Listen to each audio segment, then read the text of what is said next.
Yeah, should be good. Hello, everyone, and welcome back to another episode of 3 Point Weekly.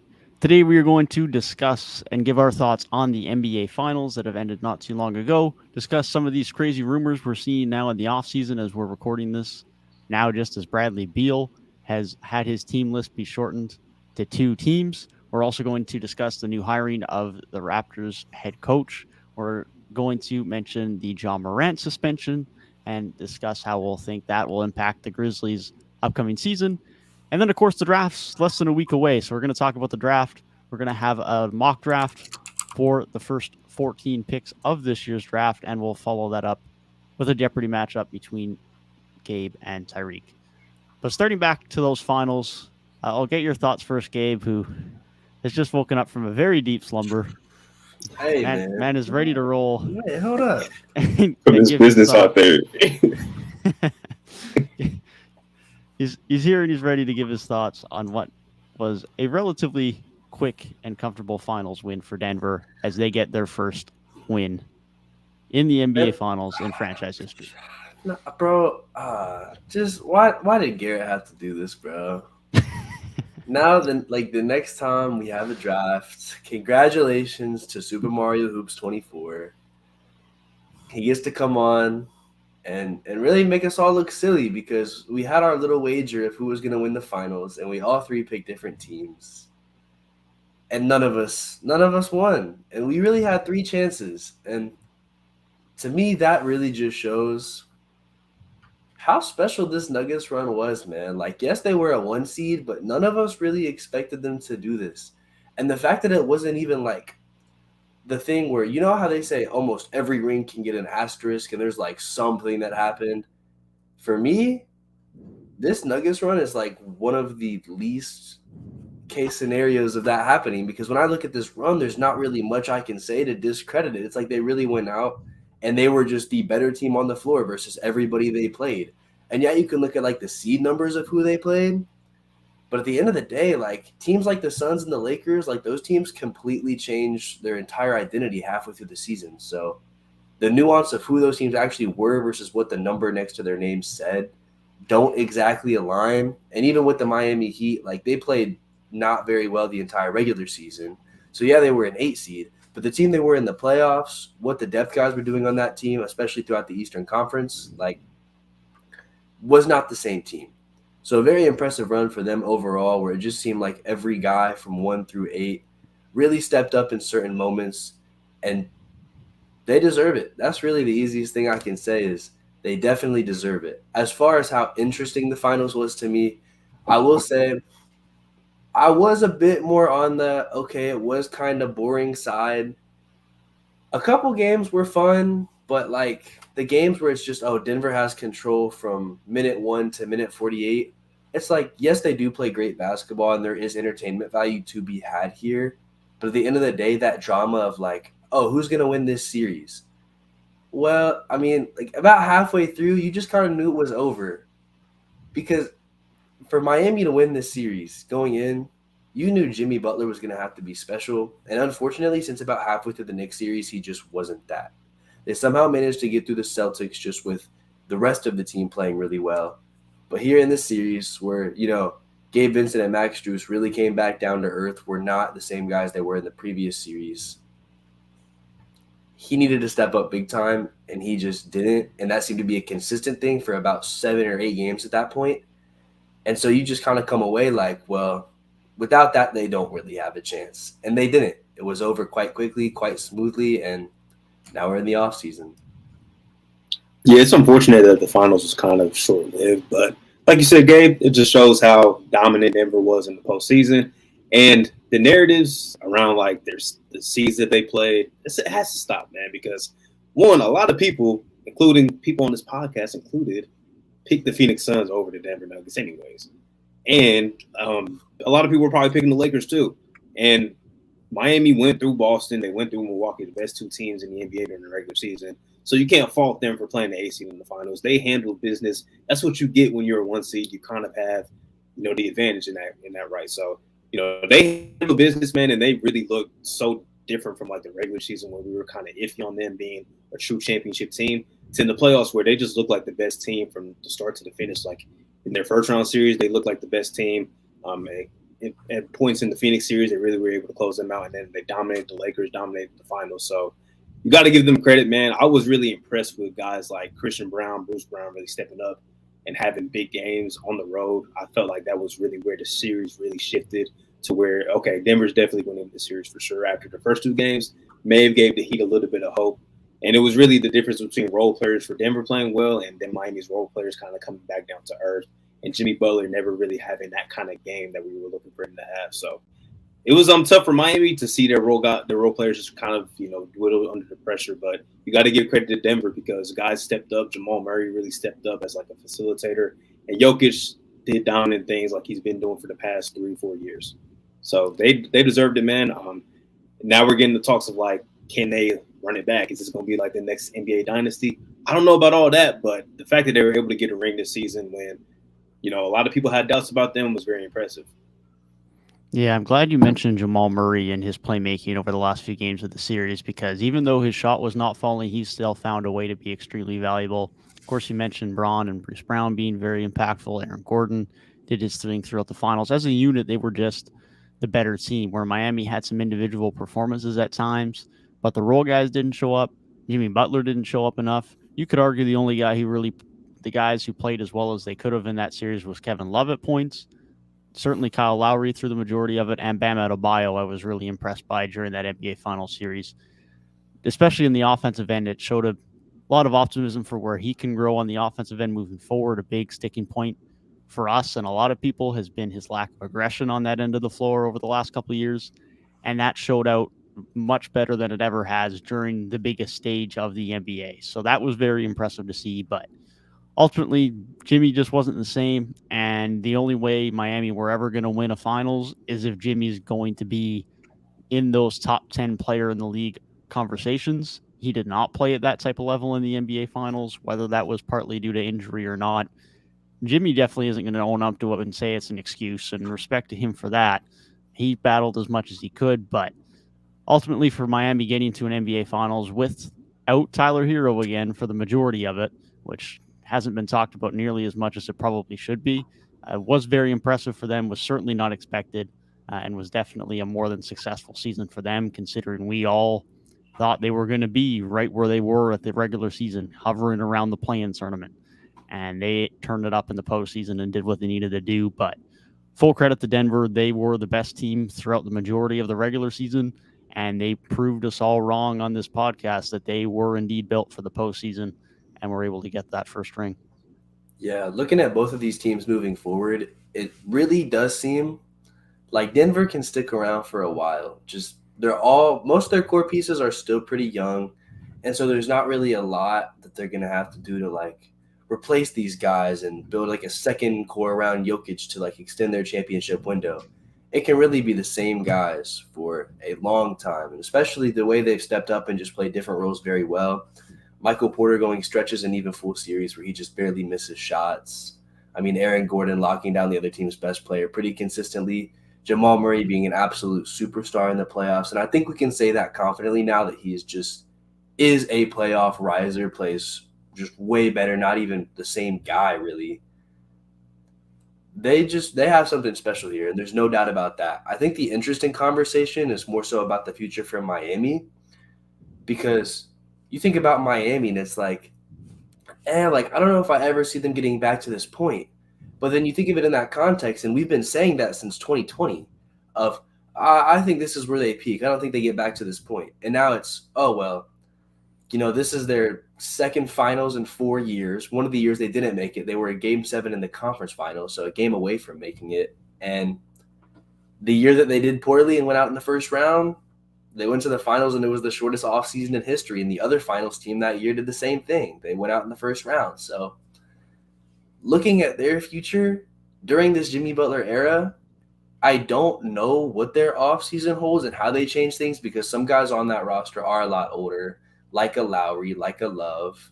Obviously, I mean, Udonis Haslam's retiring, but he's not really in the rotation. I assume he goes to the coaching staff anyways. Like, I don't even think he fully leaves the organization. But just overall with them, like, it's such an interesting future to think about because they've been more consistently good than we think. But also, it's like this 8 seed run felt so magical and so underdog that I don't want to sit here and say like, oh yeah, they'll be back there next year. Yeah, it's kind of like they got to get to the point where I felt like last all season they were kind of complacent with what they had, and they ended up losing some guys. Like PJ Tucker was gone in the offseason, and they didn't really upgrade any of their spots in need. And they really like this is one of the first times that we've seen a team really just get hot at the right time, and their role players just really flip the script from like in the regular season. A lot of their guys were shooting below their norm, and then in the postseason, these guys were shooting 40-50% from three pretty much the entire run up until the finals. So I hope this run really indicates to the front office that we can't get complacent. And if there is a big move to be made out there, whether it's a Bradley Beal or whatever, they go ahead and pull the trigger and they don't get too comfortable with just like, well, Tyler Hero will be healthy. I don't think you can rely on that because Tyler Hero, he got hurt in the playoffs last year too, and he wasn't there when they needed him the most. So you can't just really rely on that and then just bring guys back. They need to kind of get a little more aggressive, I think, if they want to maximize this Jimmy Butler window because he's still going to be good in the postseason as long as he's in Miami. But you kind of want to maximize what's around him. Hopefully, like a step from Bam offensively would be very good for them too to have that consistently, especially in the postseason. But definitely, if there's a move to be made that will really upgrade this team in their spots that they need, definitely do that. But as far as like other guys, like bringing back, even though Strus didn't shoot well in the finals and Gabe Vincent didn't shoot well, I think bringing those guys back should definitely still be on the table, whether like a big move is out there or not. Yeah, I agree. I think they need to look to retain that just because even if they didn't play great in the postseason, replacing that in of itself is going to be difficult. Obviously, they don't have any financial flexibility. They're already committing $173 million for next year, so they got vet minimums, and that's about it. So Vincent back, Strus back is going to be important. And like you say, if they can make a deal to bring in a Bradley Beal or someone like that, that could definitely be important for them as well because they did definitely miss some shot creation at times in this postseason run. I mean, there's a lot of times where no knock to Bam, but they're just giving it to Bam at the top of the key and initiating their offense, and they're not getting much from it sometimes, especially against Denver, who defended it really well. So they definitely need a little bit more of a wrinkle to their offense at some points in times. And of course, Tyler Hero will give you some of that, but there's no doubt Bradley Beal would certainly be an upgrade in that department, has a lot more experience, even though it's not a significant amount of postseason experience, especially not recently, but he has been there. He is an experienced vet in this league. He knows how to be a number two. He doesn't need to be a number one, even though, again, he has been one for a while. But let's not forget that Bradley Beal and John Wall was once a very good duo, and he knows how to be a very good number two option. So that's certainly an option for them as it comes down to them. And Phoenix, by the sounds of it, for Bradley Beal, which we'll discuss more momentarily. But ultimately, Miami, like you alluded to, Gabe, they just continue to surprise the majority of us. And even when it looks like their team is slowly fading away, as long as Jimmy's around, they continue to remain relevant. So as he enters his mid-30s now, they probably only have a couple more years where they can be this competitive. So they definitely should be looking to strengthen this roster as much as they can this offseason. And like we said with Denver, they're probably in a much better spot to stick around as a competitive team. The only guy that really at threat of losing is Bruce Brown this summer, which I don't want to understate because I think Bruce Brown is a very valuable part of this team. But at the end of the day, it's probably replaceable to some extent if Christian Braun becomes more of a part of this rotation and you find some amount of backup guard play than outside of that. But it's not the end of the world as compared to Miami's situation. I think Denver with Jokic, with Jamal, with Aaron Gordon, with MPJ, those guys are there. They got their core four locked up. And I'd imagine they're going to be around the top of the West for a long time to come. Yeah, so let me ask y'all this about Miami then, because it's come up in the past week or two. Damian Lillard said his top destination would be Miami if he were to get traded, right? And I think, and I don't know if this is confirmed, but I guess the notion was if he were to get traded, they would sort of honor his wishes. I don't know if they'd have the best package, but with Kyle Lowry under contract for another year, you've got Duncan's money for a couple more years. Even if they put Hero in the trade, they have some guys they could trade to make the money get there. How do you guys feel about that? Because me personally, if they got Damian Lillard, I think they make it work, especially because half of the depth on this team has always just been undrafted guys that get these super small contracts. It's not like they're out in free agent shelling out significant money to these guys to help complement the stars very often. And so I think no matter what they do, they end up getting guys around them that'll make it work. So how do you guys feel about that if Dame were to go there? Because I think that the easy answer is, oh, well, they don't have the right package. Like, why would Portland accept that? And it's honoring your star player's wishes who's been with your franchise for years upon years. And even just getting a third team involved could also be a big part of it. Here's the problem, though, Gabe. The easy answer is they're not going to trade him. That's the easy answer, unfortunately. But to play the hypothetical, I do think it's a good fit. Of course, like we just talked about with Beal compared to Hero, Damian Lillard is even more so an upgrade in the shot creation standpoint. And we got the Miami Heat fan in the chat agreeing that like Beal's just going to be the better guy. Dame even more so is going to be better than that. Not to mention the fact that it's going to give you more playmaking and it's going to help your offense initiation way better. Whereas if you want to initiate your offense with Bam, you can. But being able to initiate with Dame, whether it's his own creation, whether it's a pick and roll with Bam, that opens up your offense a lot more as well. So there's a ton of layers there that make that a positive. Like you mentioned with the package, if it's not just a Dame wants to go to Miami, so we're going to trade him to Miami situation, I don't think Miami's package is anywhere near as good as most teams will be. Just from an asset perspective, I think they only have a couple firsts they can move. Hero's not a bad number one like player guy to get back, but it's probably not going to be the best one around. And even if it is, they have Anthony Simons. Hero's just more of the same over there for the most part. So I think it's a weird package to get him there, but if somehow he ends up in Miami, it would be a very good fit, but that would require Portland to want to rebuild, and that's just not happening. Yeah, I can't really say any better than what Deb just did. Like, Portland's not going to do it, but if Miami was able to pull that off, that would be amazing. That's the type of move that would push them like over the top. But you know, Portland is just very, very moronic in their approach to thinking that they can be somewhat competitive with Dame on the roster. Man, I know they're on our don't talk about list, but ever since like Dame's been openly talking about like Miami being his number one destination and stuff like that, like in public spaces, it's kind of made me think like maybe things do trend in that direction because he sees they got like Shaedon Sharpe and Anthony Simons who could be like the backcourt of their future. And then this number 3 pick.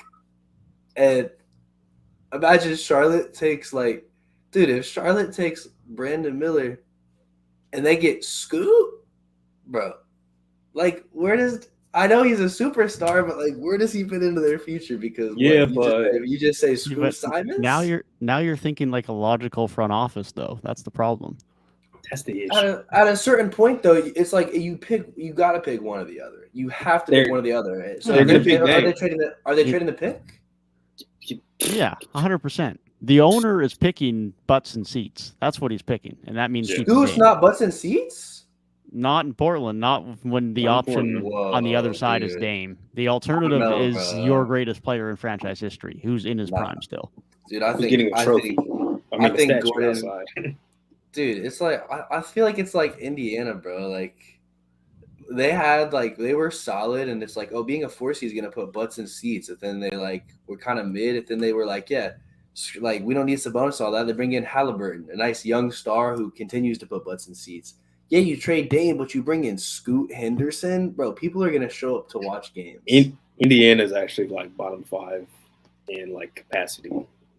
Like they fill out like 90% of their arena, so I'm still not sure that's putting butts in seats. And it's similar. I see what you're saying, but it's different because, like you said, if you got Dame, like you could really like hit a really nice reset, which makes it even more frustrating because they just have this idea in their head that they can get somebody in. They're trading that 3rd pick. Like no matter if Scoot's there or not, they are trading that shit. It does not matter who is available at 3. That pick is going somewhere, and it's going to get back probably a decent return, probably maybe a borderline all-star. Who knows? But they're going to cap out at like a 6 seed at absolute best. I really hope on everything, it gets back Pascal Siakam. Please, if the Portland Trailblazers don't want Scoot Henderson, I want Scoot Henderson. Yeah, right? but that's only if Scoot's on the board. If we get pick Yes. 3 to pick another wing, I'm just going to be if seeing it's- wings in my sleep, man. Like, Right. I think If it's Scoot's gonna Miller, be I'm there. cool. I think Scoot's gonna be there, man. I would give it like a 65% chance Scoot's gonna be there. It's gonna be Michael Jordan all over again. I'm not saying he's gonna be the greatest player of all time, but Scoot's gonna be damn good. I think Miller's gonna be really good too, but Scoot's different, man. But yeah, Portland, they're like this, like their front office is not smart enough to do something like that. Like it sounds so amazing. You got Anthony Simons who's shown a lot of promise, has been really good. Shaden Sharp, especially when he's getting like minutes and opportunity late in the season, he was amazing. And then potentially a top, a Miller or Scoot, like whoever it is, like that is a great young core right there. And whatever you get back for Dame. But they're gonna trick themselves into thinking, if we get a Siakam or a Jaylen Brown or maybe even a Tyler Hero, like who knows? They'll be like, we can be okay. Like we can be okay just trading that pick. So it's like it's so frustrating, man. It's so annoying, but that's just the kind of team that they've been, and they've been showing this to us for like a long time now. Yeah, that's just the way it's going to be. Hopefully, at least between the two of them up there, the Hornets can make the right decision. Now that, as we talked about, MJ, he's sold his majority stake in Charlotte, so maybe they can turn a new leaf over there and they can make the right selection. But that remains to be seen. I want to get your thoughts, Gabe. I don't know how much you've looked into him yet, but what are your thoughts on the Toronto Raptors' new head coach, Darko Rajakovic? So for Rajakovic, I'm personally a fan of the hire, and I've been saying the same thing on every platform I've ever been given. I hate coaching merry-go-rounds. I'm the biggest just hater of the whole concept of, oh, yeah, this guy has very glaring flaws, and this is why we can't get the job done. And then another team watches this happen, sees this glaring flaw, and goes, oh, yeah, but he's our guy, though. We got him. It's just like it's lazy.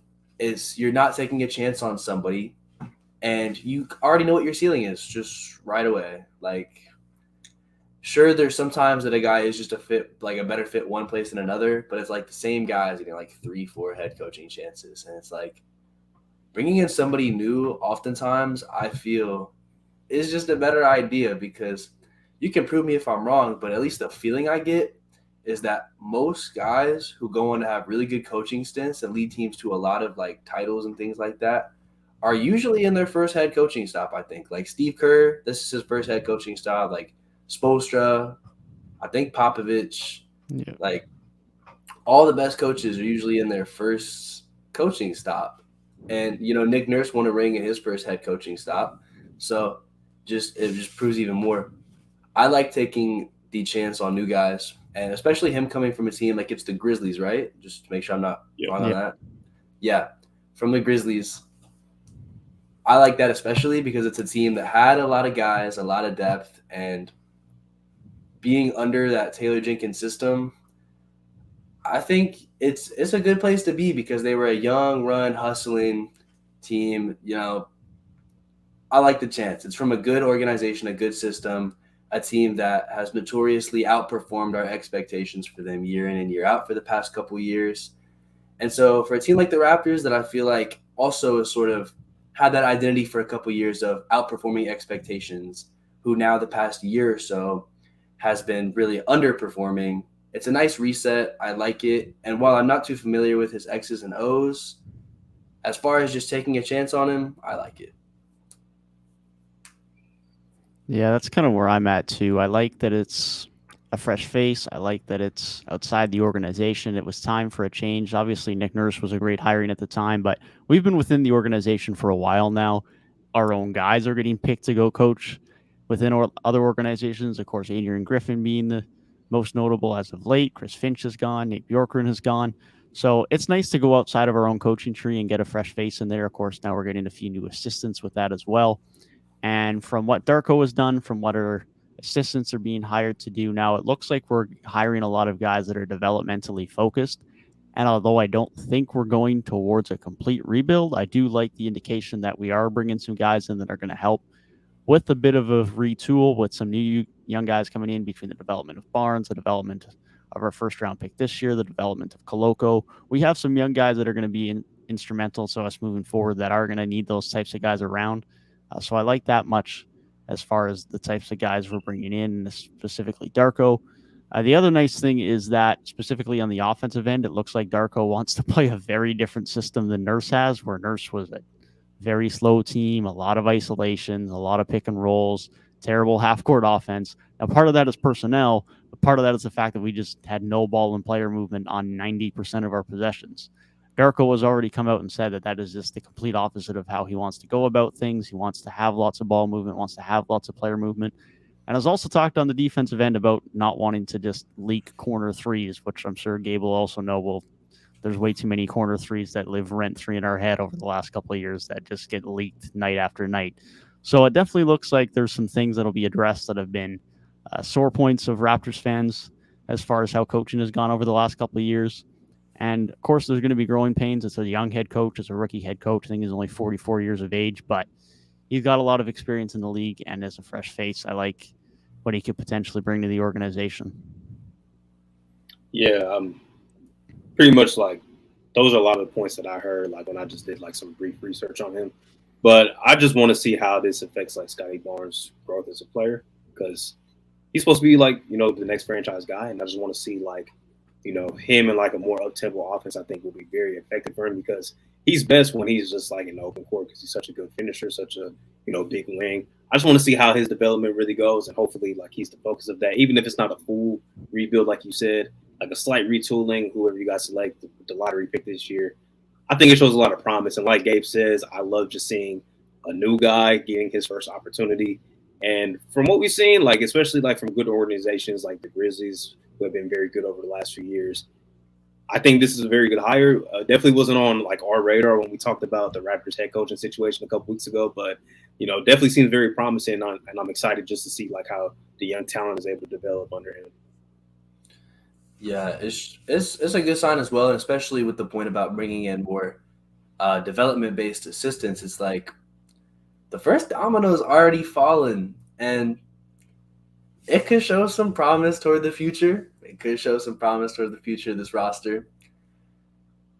I know he's like they said they don't want a full rebuild, but like with Fred out, I have hope now that at least one of the two main trade pieces will be out the door this offseason. And then while one guy might stick around, then at least the majority of the team will be mostly like newer guys who they can develop. It's time. It's necessary. I don't want to be too long-winded on it because we've had endless conversations about this, but it's time to get a majority new roster and then just move fully into the Scotty Barnes and hopefully pick number 3 era.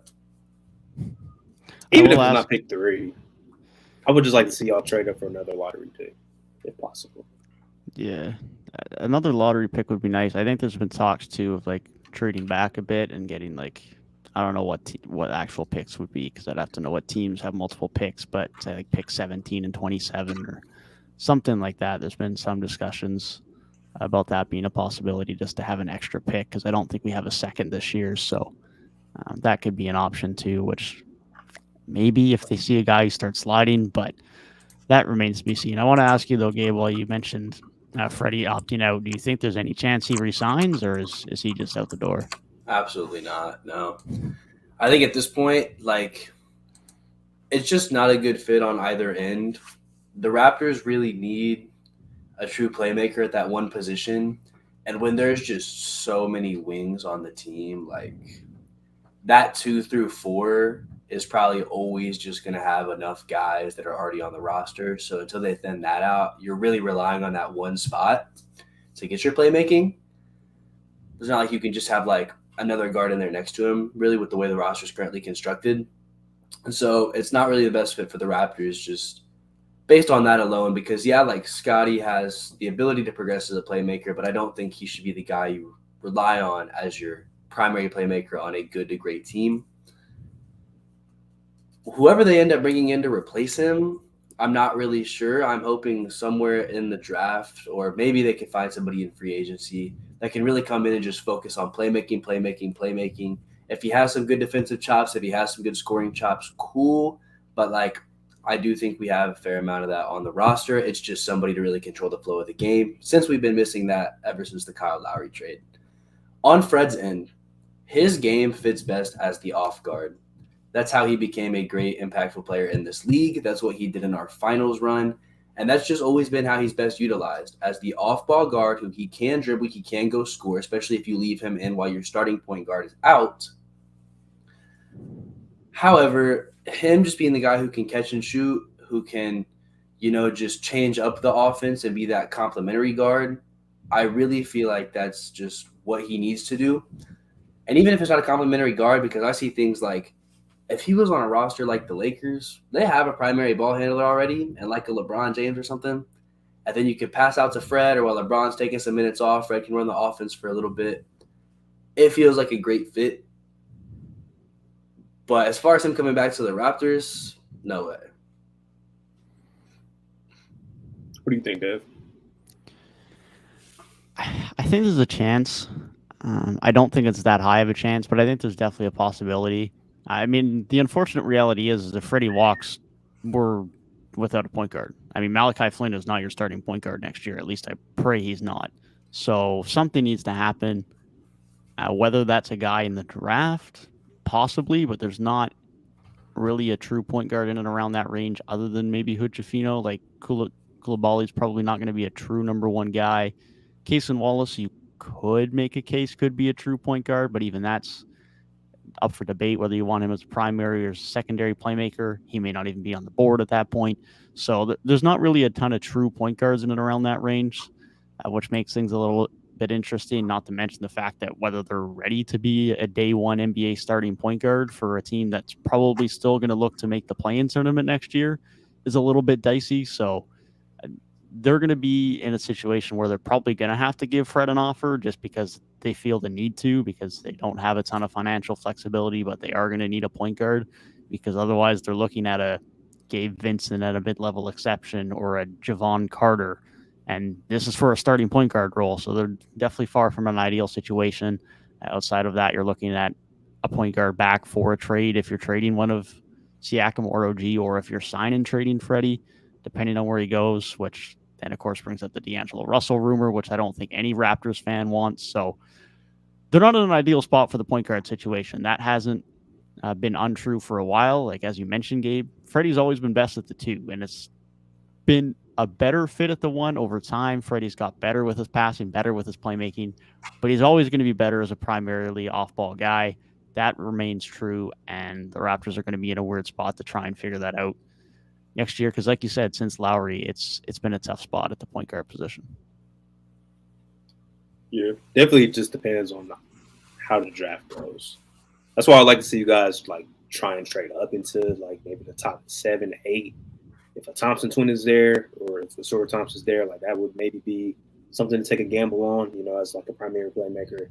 I just think like if the draft doesn't go like as planned, then you kind of got your hands tied. You kind of have to offer Fred like a decent contract, because then, like you said, then it's like the market's not that good this year, and you don't want Malachi Flynn being your guy. Like, you just don't want him being your guy. So it's definitely just an interesting situation, and how much money is he going to command to, if he even wants to be back. It's just a very dicey situation, and that's kind of what you have when you only have one point guard on the roster and a bunch of wing players. Like, it's kind of coming back to bite them at this point. I think it's just Fred and this is how I would feel similarly about, especially Pascal, a little bit less OG because he technically didn't play during the title run. But it's like, you're a guy who's now been in the league for a while. You've won a title. Like, if I'm in their shoes, really, what am I doing on a team that we know should be rebuilding? Because it's either you go through a rebuild / retool, or you try to compete, and your idea of competing is being like an 8-9 seed, right?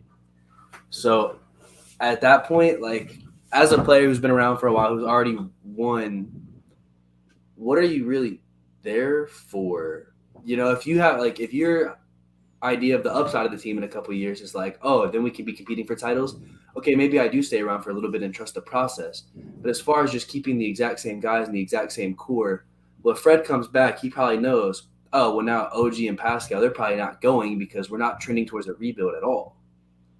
And so you're just competing for the same thing year in and year out. And if you're a player who came into this league on winning, by the time Fred was in the rotation, we were like earning the 1 seed, getting titles, then doing really better than expected in the bubble year. And it's just fallen off since then. And so as these players that have already won a championship, why would you not want to go to a team that gives you the best chance of winning? And the easy answer is money, but I think he'll get money in a lot of places that have better shots of winning than the Raptors currently do. Yeah. I think Jersey's probably at the point right now where they are hoping that Bradley Beal is traded to Miami and Lowry goes back and Lowry gets bought out and he comes back for another year. And that's their plug gap solution for 1 year because it's a rough situation over there. But like you say, I mean, they've been around winning their entire careers, and even though the Raptors aren't terrible right now, it's definitely not what they were used to when they first came into the league. That's why I don't hate the idea of more towards a little bit of a full reset. Get your assets up, maybe get some more younger talent in. You already got a rookie head coach. You got Scotty Barnes. You got a lottery pick. I don't hate it, man. Teams need to embrace the rebuild just a little more, especially if in the next few years, you don't really have a window of opportunity because the East is still pretty top heavy, still really good. If Miami gets a Bradley Beal type of upgrade, they're going to be near the top of the conference still. Just got to kind of be a little realistic. Why not hit the full reset? And it won't be like a slow burn rebuild like we've seen with some teams. They could probably get back to being like a playoff team within the next 3 years, if we're being honest. If they just trade Pascal for Scoot, like I know they can, it's really just that simple, man. Then you're set. It's so simple. I'm gonna keep pushing the agenda. Bro, you can literally trade. You can trade him for somebody that valuable. You can get, because even if it's Brandon Miller, get off OG and Pascal. Now it's like, well, you just got rid of 2 wings and you bring one back. As long as you get rid of OG somewhere else, I still wouldn't be too mad at it. Now you are relying on like a forward duo to carry you through the future, and I'd like the second best player on the team, or if he ends up becoming the best player on the team, better than Scotty. I'd rather that guy not be in the same position group, rather it be a guard. But either way, man, you can set yourself up with so much talent moving forward. And you probably won't be good immediately, but you probably will get some other picks because whichever one you would trade for like a star young player between Pascal and OG, you just trade the other one for like a bunch of picks or something. Because we know players that perennially you might think, oh, he might get you like 2 first picks. Well, these days it'll probably get you 4, just based on trades we've seen the past couple of years. So knowing all of that, yeah, they could totally get good again in like 3 years with an exciting, fresh, young team, especially now that they've hired a coach that was in a system with a fresh, young team.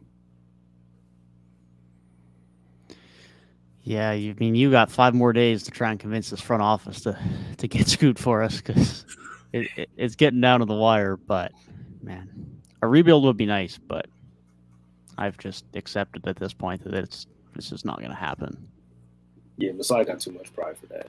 To just accept all this time. And it's not like how Gabe mentioned, Raptors fans would still probably pack the building out if it's a young team with either if it's Scoot or Brandon Miller or whoever, and Scotty's there. The arena will still be pretty packed, pretty much every night to see those young guys develop. So I don't know. I've been saying this as long as we've had this podcast going. There's nothing wrong with a rebuild as long as you attack it with the right mindset. You got guys making the right decisions at the helm of the front office. There's nothing wrong with a rebuild. Teams just need to understand this more. But we got so many teams that want to be stuck in mediocrity for so long until it's too late to trade all the assets that you have that you can get picks and young guys back. They wait until it's too late, and then it's like, well, we're kind of stuck with these guys, and we're stuck being mid. Stuck being mid, man. I do hate to see it, and I'm not even gonna bring up the word just because there's too many avenues to get. There's too many avenues to get out of it, so I can't call it that because they're definitely not stuck. It's just they don't want to move. They're deciding to be stuck. It's great. It's a great place to be from a sports fan perspective.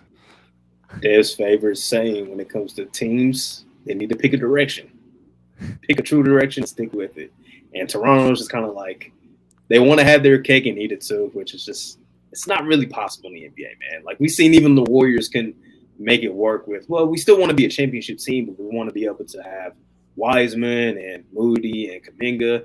None of those guys have developed. They did get a championship, but none of those guys have developed. And now it's like, Wiseman's gone.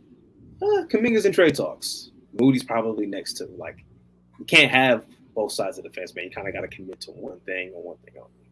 Wiseman had way more value too. That was a generational fumble. They could have got a lot back for him if they traded him like a year earlier than they did.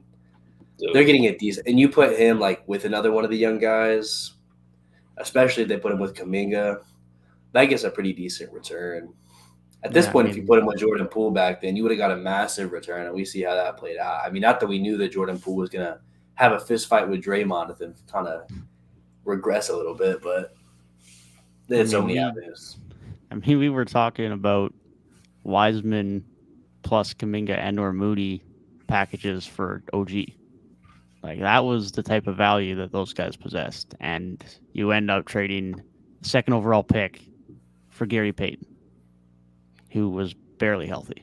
Like, it's a tragic mismanagement of assets, to say the least. Gary Payton was also on your roster a year prior. Yes. Yeah. It's a rough one.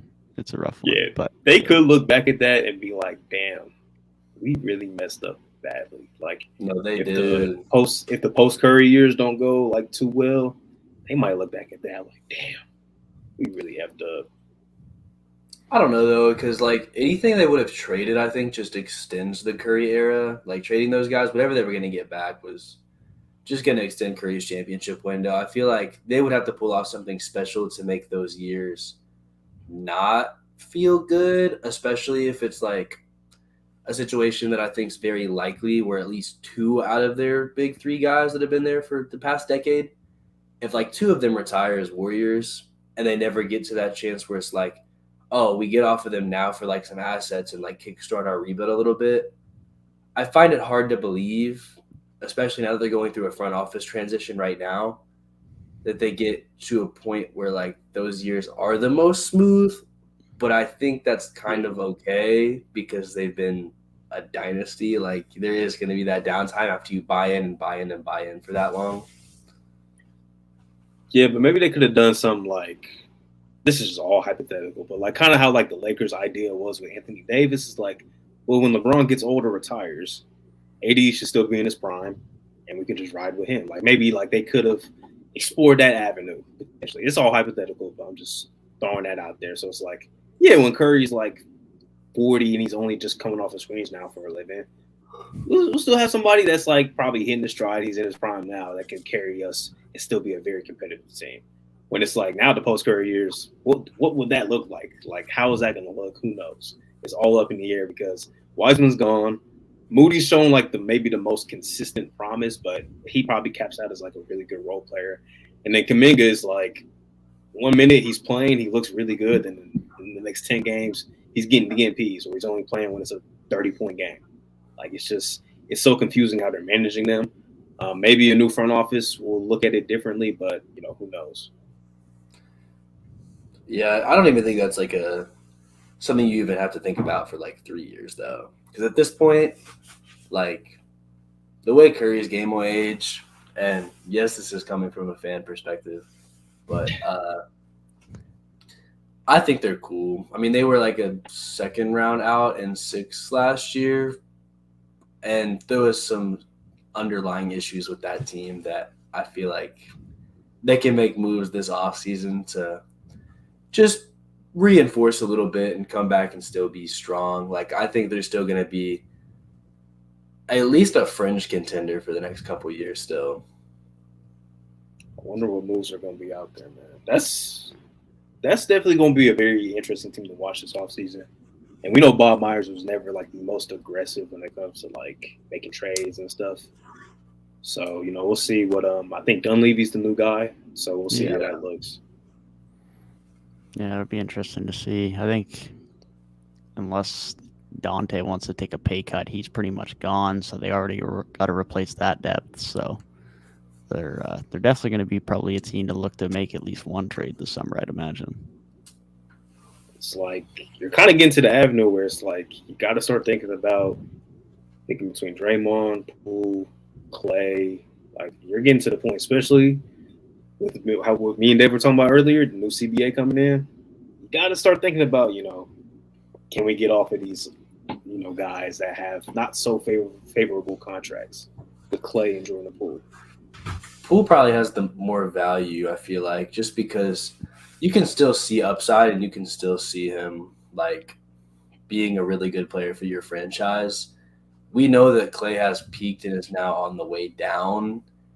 And I don't know if his play style is somebody you should bring in to like help with the team that's trying to get better or something, or like even just to fit into a team smoothly. I mean, not that Poole is ideal for that, but you see Clay's contract, the fact that he's only on the decline and his shot selection often, and you're like, I don't think I want to trade for that. Yeah, what makes Clay tough is I think he's like the 10th highest paid player in the league or something like he makes so much money. And even though like he led the league in 3-pointers made last season, I think he shot 40%. He's definitely just not the same player. Not as good defensively, which you expect coming off of 2 major injuries. And like you said, his shot selection, he takes a lot of tough shots, to say lightly. He takes a lot of tough shots, and he doesn't always make them. And he has some games where he's like 2 of 15 shooting in the playoffs when you need him the most. Yeah, it'll be interesting to see. They're both free agents, Draymond and Clay, after next season as well. So the next 12 months will have a lot of interesting decisions for them. That's for sure. I imagine Draymond leaving. What are you saying, Gabe? I was just saying Draymond leaving would be so strange. Yeah, he seems like they all seem like Warrior lifers, but I don't know. I feel like who do you guys think out of Clay or Draymond would be like more likely to be on a different team within the next, we'll just say 15 months? Draymond. Ooh, I'm Draymond because I think Draymond, if like there's an avenue where Draymond just finally goes and plays with LeBron. You can't tell me it's not a real avenue because I know that Rob Pelinka beat the allegations at the trade deadline, but I don't care how good or bad Draymond plays next year. I don't like. How does he get Rob Pelinka is not beating the. That's the problem. How does he have to take a pay cut? Yeah, you said he's a free agent, right? He takes a pay cut to play with LeBron. Yeah, but this is why a vet minimum. He'd make this like is why $3 million. I don't think Draymond is signing for $3 million. This is why I think Clay is more likely to still be on the team. I think Clay would take a discount to go back to Golden State. I don't think Draymond will. I think Draymond was very serious when he said he wants another bag. And I could see him just taking a bag somewhere. I could really just see that happening. The problem is I don't know who else gives him a bag. Somebody might. Somebody might. Like the reason I say Clay is, I think if they trade one of them, he has more value. Not that I think they do trade either of them, but I think he does have a little bit more value in a trade. And the reason I say that compared to Draymond is I think it's, although you mentioned, Gabe, how does he fit in on a team that's trying to win and his decline, I think it's a little bit easier to define what Clay's role is on a team and what he can come in and do compared to Draymond when he's not in the Warriors system. It's a very unique player. It's a very unique talent. It's a very unique role he has. It's a role that hardly anyone else in the league really has on their team. And inserting Draymond into a team and changing the team's entire play style based on that is difficult. It's not something that's going to happen overnight. It's, for some teams, probably not arguably something you want to do. Draymond just at that point in time might not be good enough that you want to change your system for him. So at which case, what does he offer on the offensive end? We know what he's going to give you for you defensively, but offensively, where does he fit in? Because you don't just want him sitting in the corner as a spacer. Like, that's just not what Draymond is going to offer much for you on the offensive end. So I think Clay has a much more clear fit to come into a team and say, okay, you're going to be a spacer. You're going to come off pin downs. You're going to come off dribble handoffs. You're going to shoot threes and defend as best you still can. But I think the Draymond fit for a lot of teams is going to be a lot more difficult to fit. That's not to say that a team won't do it, but I don't know how seamlessly that transition will go. I can see it doing it. I don't know. It just seems like somebody be like, yeah, he brings winning, championship DNA. He does this. He's a good defender. Blah blah blah. We'll throw $24 million at him. I could just see a team doing something. I don't agree with it, but I could just see a team that's like kind of mid and has money to spend doing something like that. No, like I think of like teams that are rumored right now, like throw money at everybody. Like Houston is rumored to throw money at everybody, right? Or like Detroit or somebody. It's like Houston doesn't have like a great playmaker on the roster. Like the best playmaker is probably their 5 and Sengun, which not like trying to slight him at all, but like that should be a guard. Unless you're like Nikola Jokic on any team, your best playmaker should probably be a guard.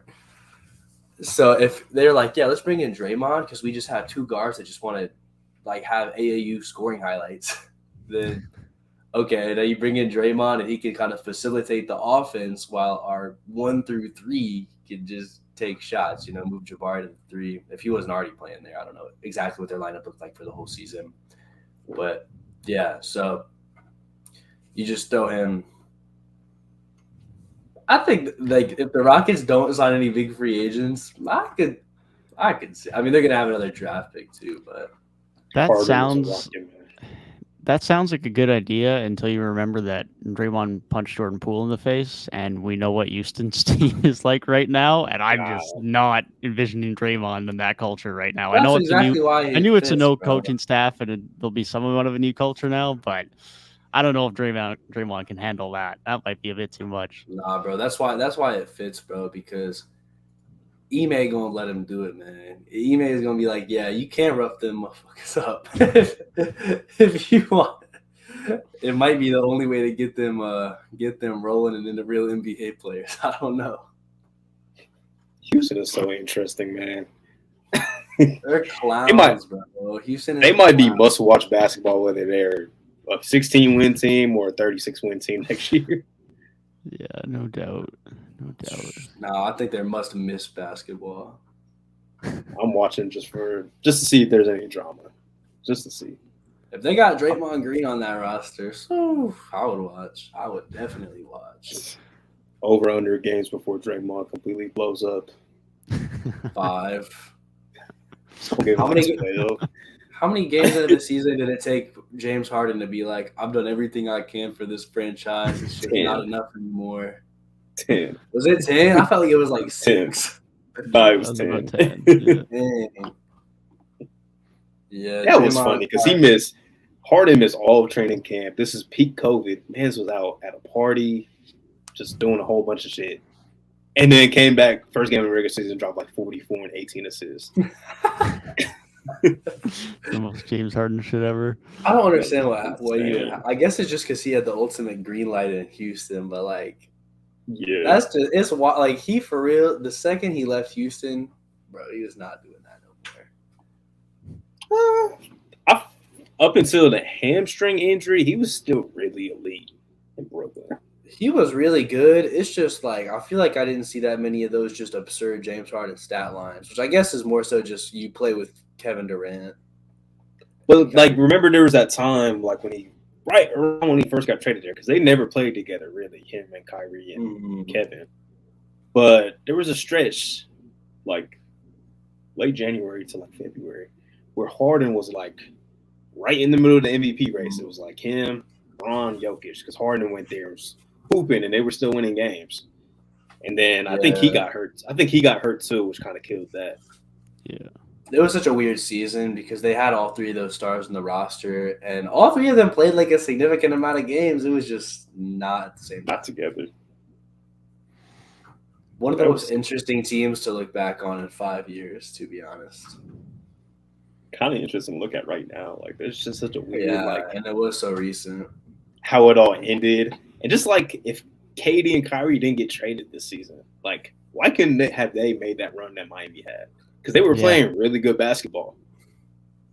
No, for sure. They definitely were. I kind of feel bad for them in a sense because, like, Brooklyn makes the second round, I think, and the Suns made the second round. So KD might be like a lateral move. Kyrie's playing playoff basketball this year. Like both of them kind of, at least in the short term, both of them kind of took an L on getting traded out of, which is weird because one went to go play with Luka Doncic and one went to go play with Devin Booker. But it's like they probably just could have been better just staying on the Nets overall. But even still, like had a better chance of winning it. Long term, we have to see long term, just because the Suns especially gave up like all their depth. So I want to see how they like. I don't even want to say retool because there's nothing there except for like the main guys. Just they tooling need to get this tools. How they just build this roster around. How they build this roster around Kyrie and KD should be, or not Kyrie and KD, Devin Booker and KD should be really interesting. It shouldn't be hard, right? Like you got two of the best wing scorers in the league. You would think it shouldn't be that hard, but it might be. I don't know. We got to see what James Jones got in his bag. I mean, apparently the solution is to go to get another great mid-range scorer in Beal, but whatever. We'll talk about that more shortly. But that just seems so redundant. But we'll talk about that more later. Look, man, I'm just not a fan of stockpiling top-end talent, man. Denver's a prime example. Get some guys that you can really trust when it comes down to these big playoff games. Get 2 or 3 guys that you can really, really trust off your bench. Build out a solid starting 5, but I don't know. Maybe they will learn their lesson after trading for Beal, and it blows up in their face again when they got guys not hitting shots outside of their top 3 guys. Yo, this has to be like the smoothest. I gotta, because we're at like the hour mark. This got to be like the smoothest hour of fucking basketball talk we've ever had. I swear we talked about 10 different teams. I feel like in like the last 15 minutes, we just started talking about a bunch of different teams. But the first like hour was like Raptors and NBA Finals talk. It seemed like. Yeah, definitely. No, it's been good. It might be time to finally bring a certain organization off the ban list, though. For 20 minutes. No. It's time. It might be that time. They've finally done what they needed to do, or at least they're on the verge of doing what they needed to do to get off the ban list. Oh my gosh! And I might have to start this off because I might have to criticize Washington before we talk about the other teams that could acquire them. Because man, Washington might be finally looking to move off them, but man, it's some weird, bogus decisions they've done to get here. That's for damn sure. It's like taking the long path to get to your destination, but you finally got there. Yeah, no doubt. I mean, like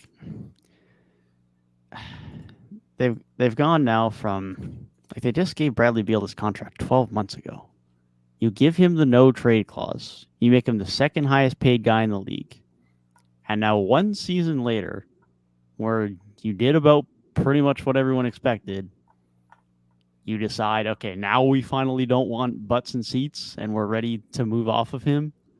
In the same offseason where Kuzma can walk for free, where Porzingis can walk for free or next to nothing, you get no assets for those guys, 2 guys of which are very valuable in this league, and you're screwing yourself over on the trade package because Bradley Beal has a no trade clause. Like, it's already come out now in a tweet from Chris Haynes in the last hour that if the package for Beal is Ayton as the headline and not Chris Paul, then Beal will just say no to Phoenix and go to Miami because he wants Ayton to be there so Phoenix are better. That's the type of manipulation that has been put in the hands of Bradley Beal, of all people, when only 9 other players in league history have ever had a no trade clause.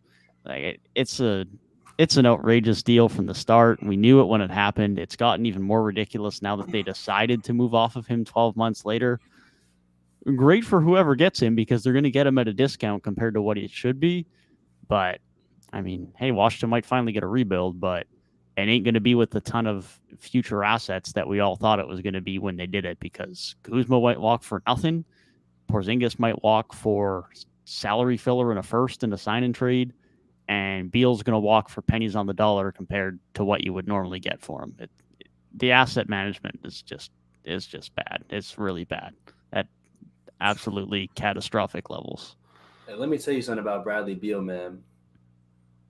Now that we're bringing them off the ban list, Bradley Beal is the smartest player in basketball history. And here's his agent also needs some credit. All right, yeah. Bradley Beal's agent, bro. The little LeBron and Kyrie picture at 41 and 41, dog, that's Bradley Beal and his agent right now. This man said, "Oh, John Wall, he's cooked. He's finished. This is my team now." He saw the Wizards. He saw, oh, these guys, they're incapable, right? So here he goes. He's looking at the situation. He goes, well, nobody already attends our games. And if they do, the only person they're coming to see is me. So I'm valuable, and they need me. And so what did he do? He said, nah, y'all are going to give me everything. And what does he even do on the basketball court? Bro, all he does is just give buckets. Do we ever talk about Bradley Beal as a great passer, as a great defender? When you think about Bradley Beal, it's just scoring, bro. Not saying he doesn't have any sort of roundedness to his game, but his main thing is just going on the court and getting buckets. He got $50 million to get buckets, and now, moving forward, now he's like, oh, I don't just get to get buckets anymore. I don't get to just mess around and have fun, live in the same place, making way more money. Oh, all right. Yeah, we're going to trade me. All right, you guys want to move off me, so you don't need me anymore. Well, guess what? Y'all not getting much back because wherever you trade me, now we're still going to be good. Or I'm saying no. You guys aren't trading me somewhere with no depth where we're just going to be a couple of stars and the rest of the team's trash. Nah.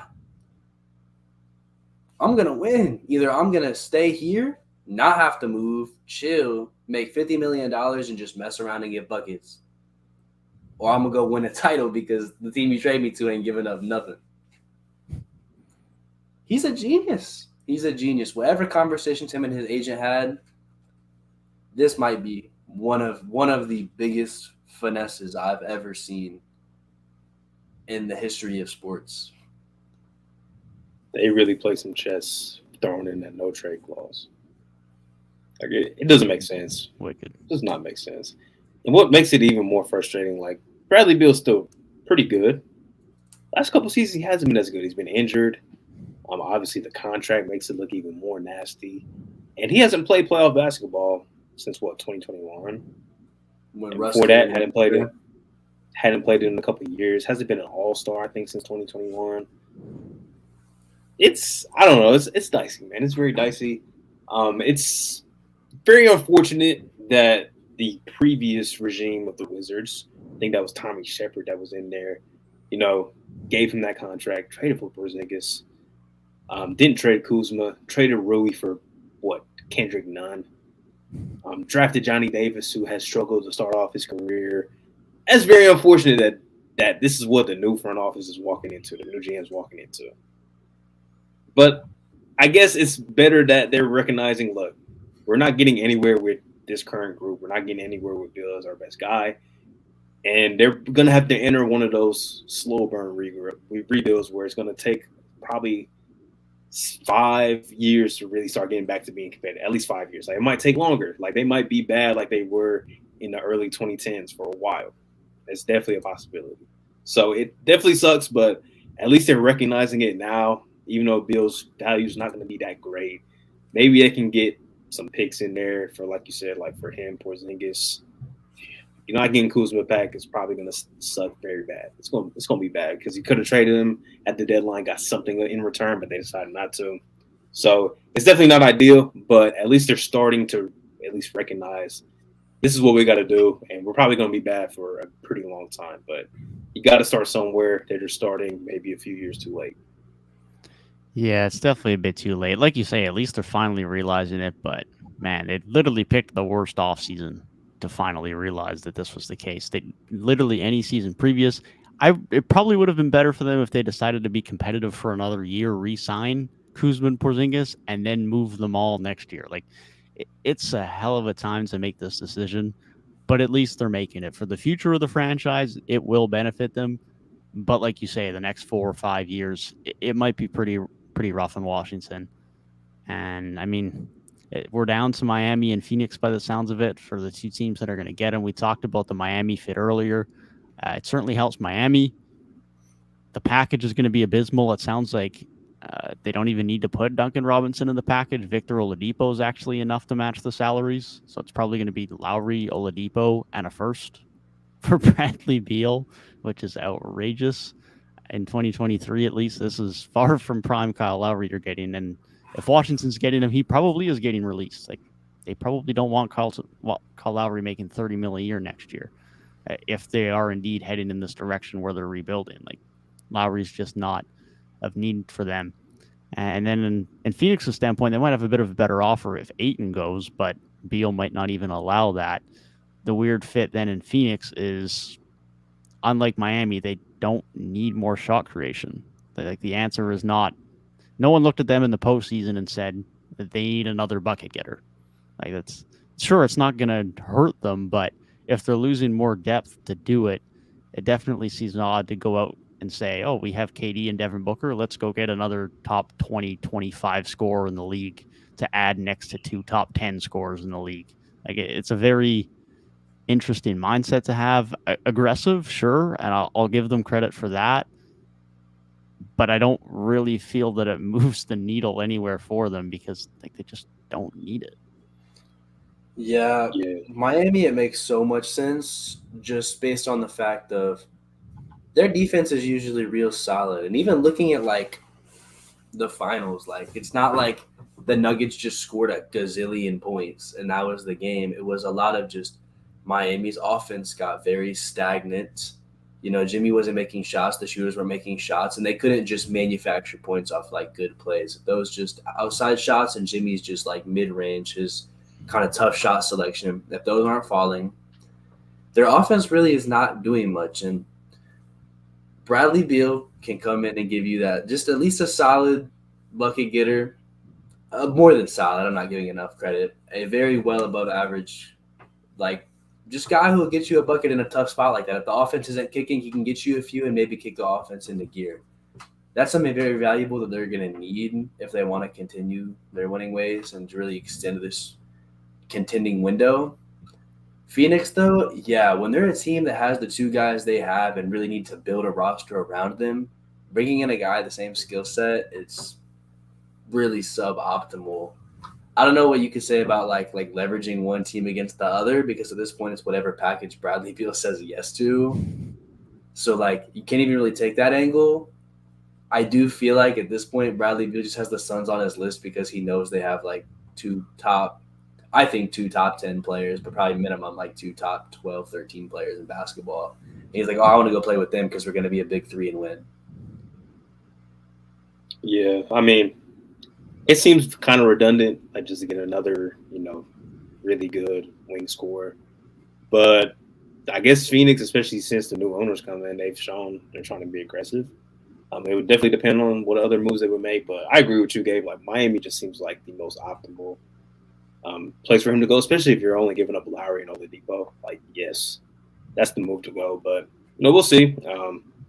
It's just, dang, like Dave alluded to, like, the packages that they're getting now that they probably could have gotten a couple off seasons ago, maybe even last off season, like a sign-in trade. It's not ideal at all. Like, this is probably like the bottom of the barrel that you could get for Bradley Beal. Even though he's not like how he was when he was averaging 30 points a game, he's still pretty good. And if he can stay healthy, like him as a number 2 or in Phoenix like a number 3 option, that's pretty elite. It's like, dang.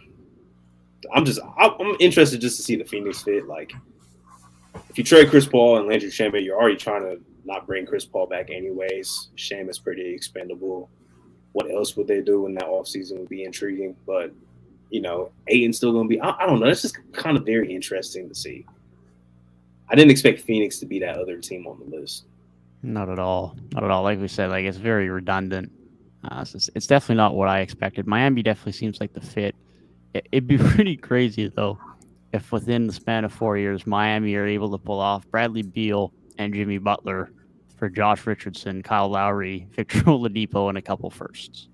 And that is now given some nice circumstances, but that is some outrageous front office work if that's able to be pulled off.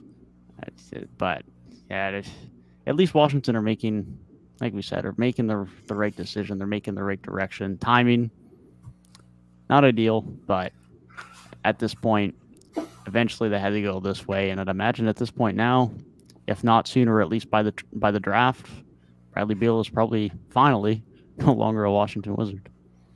Having to have Portland Trailblazer talk and Washington Wizard talk in the same episode is such nasty work. Such nasty work. It's relevant. I don't know what to tell you. Which is why are they relevant? The draft. They're going to be the two. That's going to be the two biggest trades before the draft. Is Bradley Beal and whoever Portland get for pick 3. I don't think it's before the draft. I think the trade is draft day. But. Well, sure, but same difference. You say you think it'll be done today? No, just Bradley Beal might be done in the next day or two. I wouldn't be too surprised, but I can see that. I think the Portland thing will come down to draft day. Yeah, I wouldn't be surprised about that. Yeah, they're waiting to see draft type trade. They're just waiting to see who Charlotte drafts, and then it's like, okay, we got it. Is that Scoot offer still on the table? Okay, cool. Scoot's a Raptor. Let's hope. Hey, I was telling Dev before the pod, I would not hate Jaylen Brown for Scoot Henderson. I would not hate it at all. That's so insane. That's so insane. Not hate it, man. I got to start thinking about a little more of the future, man. Paying Jaylen Brown $300 million. Future. Paying JB $300 million is not optimal. It's very suboptimal, but it's not optimal, man. For a team that is like a year in year out finals contender, getting a rookie is whew. You're playing the long game. You're playing the long game, Reek. You're playing the long game here. And I kind of like but you got to start thinking Tatum's, 25 now. Horford's probably on his last legs as an NBA player. You probably need to get off one of those guards anyways. And you'd like to have more of like a truer point guard than Marcus Smart. Like how y'all talked about Freddie. Like Smart's kind of the same way. Like he's made improvements to be a point guard, but he's definitely better as an off guard or like a backup point guard type. And like you said, paying JB $300 million, especially when the new CBA really kicks in, your hands are pretty much tied. You're going to be bringing in just a bunch of vet minimum guys to fill out your roster, and it's just not going to be optimal. So, and you don't have a first round pick this year either. So, it's that it should be explored. That's what I'll say. Like Brad should definitely look at it, as a possibility. If you guys give JB $300 million, you're cooked respectfully. Exactly. Only a select few guys are worth that contract, just like I said a couple weeks ago. You got to be borderline like top 7, 8 in the league to get that. I think you got to be borderline like top 15 player ever to get $300 million, bro. If you're not like LeBron, Curry, KD, and like Giannis and Jokic, you can see getting toward that conversation by the end. It's like, I would pay those guys $300 million right now. Giannis and Jokic. Yeah, I would pay that. Especially they're like two of the best. They're to me like two of the best 3 players in basketball. Maybe the best 2. I say top 2 right now for me. Yeah, me too. I say top 2. I'm interested. Is like Giannis still y'all's number 1? No. It's gotta be Jokic. It's gotta be Jokic. Yeah, I had to give it to Jokic. Even I love to lie my cap on a guy who's better than Jokic is on the defensive end, but Jokic just got me swayed for the time being, at least. Yeah, man, it could be recency bias. We do have to acknowledge the fact that it could be recency bias, but the logical thinker in me looks at, all right, what's Jokic's weakness? Like his defense? Oh, well, their defense was still good enough to win a ring. And while Miami's offense wasn't great, it sure seemed a lot worse against Denver than it did against other people. So whether that's just them cooling off, sure you can say that, but it clearly did not affect them too much in the long run. And Giannis's biggest weakness, his shooting, Well, the last He vision won I it. have of Giannis is him Won a missing a ring off of it, gazillion though. free throws. He also won a ring off of it, though, by your logic. Well, they both won a ring off of it, so that's I'm not saying y'all are wrong. no, but still go it does I'ma still cancel go out Giannis. though for me because they both got a ring off of even with their deficiencies. But as far as right now, the guy whose weakness I just saw like make him miss a gazillion free throws and then lose the game. That's definitely That's slight gonna- recency bias, but I'm not mad at it. I'm not mad Plus, at it. I do also hate to do this, but like, you can sit here all day and say, "Oh, like Giannis had X break and Y break on his title run," where it's like, and while they still every championship is very much deserved, what Denver just did, led and powered by Jokic, being just looking so much better than everybody else, and the general fact that Jokic quite literally, like, never has a bad game. No matter how big the stage is just so hard to overlook. I'm gonna still go with Giannis. He was my best player all year long. I'm not about to just change it because he got hurt in the first round. They lost, and Jokic won the championship. It's very close. It's very close. I could have a different answer. And I could see the first 2 weeks of next season and be like, Giannis drops like 44 like 3 times in a row playing Greek defense. And I'm like, oh, yeah, I was tripping. Yeah. I think the gap between them is like a lot smaller than the gap between whoever's 2 and number 3. Yeah, Agreed. my 3 right now is probably still Steph Curry. So Yeah. I got That's him the over thing Embiid, is- that's for sure. Yeah, I feel like 3 Definitely. people have a lot of different guys, whereas there'll be some people who might argue someone else top 2, but most people I would think would have Jokic and Giannis as their top 2. Whereas Who like is it? Steph probably has an argument at 3. Some Yeah. people might have Luka at number 3. Embiid would be some people's number 3. Like there's a few guys there that people would probably make a legitimate argument for. I don't know. Yeah, if Embiid's 3. I think those top 5 like is a pretty solid top 5 because I mean, like other guys you could argue being that high would be dudes like KD and like even like LeBron or like Kawhi, and it's like one dudes that aren't consistently healthy. I don't know. It starts getting kind of weird. I mean, I guess Garrett- Embiid is not super consistently healthy, but like at least the past like season or 2, he's mostly been available. And Garrett would argue for Kawhi top 3, but Garrett would also argue that Kawhi is the best player of all time if you made him. So I can't give Kawhi top 3, man. I can't give Kawhi top anything until he plays in the postseason, bro. Brother ain't never healthy.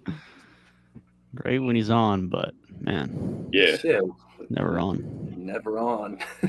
Yeah. Ron's definitely not top 5 anymore, but he's still No. probably like top 6 or 7. LeBron is that good. LeBron's an easy top 7. If we say the 5 guys that we had, like Giannis, Jokic, Luka, Curry, Embiid, I'd probably put KD over LeBron. But then if you put LeBron at 7, I'm perfectly okay with that. Yeah. Yeah. The way AD was playing in the playoffs, that man looked top 7 as well. Yeah, he didn't look top 5. There's a lot He of looked stretches top- like He looked top 5 in 60% of his games, and then in the other 40, he looked Yeah, top 100. So yeah. I don't know. Yeah, Yeah, a lot of guys just they have those every they have other those- night he was top 5.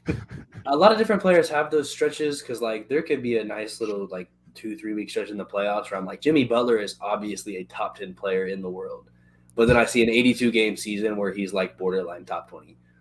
It's so like it's stuff like that just makes it hard. Like Yeah. Damian Lillard, it's like he looks like a top 10 player in basketball all year, and then you get like through the playoffs and nobody's talking about him because he hasn't played basketball in 3 months.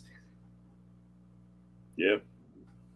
So there's a lot with being in June is like a weird time to make that list because the playoffs is so fresh. And so that recency bias from the playoffs, we haven't seen half of these guys, but we haven't seen Luka Doncic play in 3 months, bro.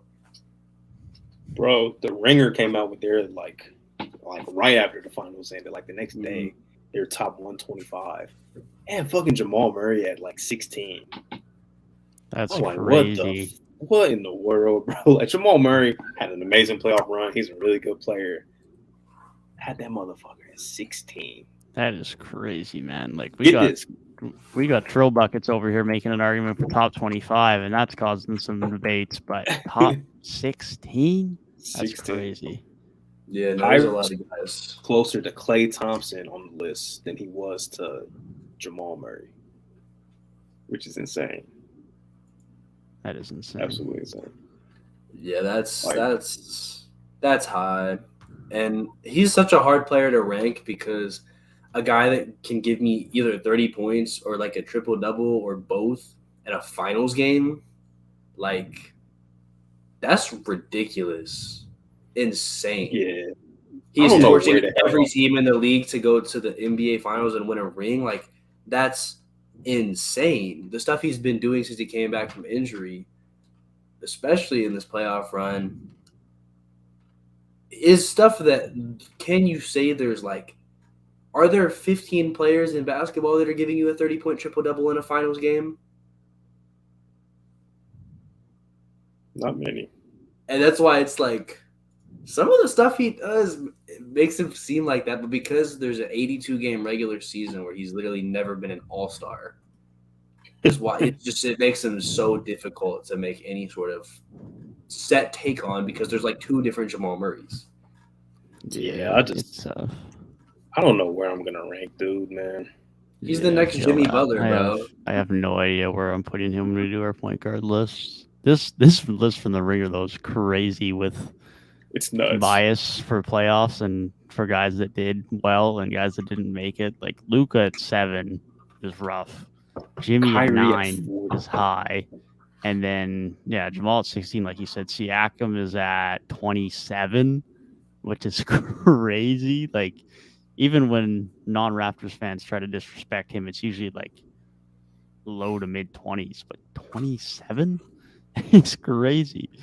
Like, it definitely screams the postseason just ended. That's for sure.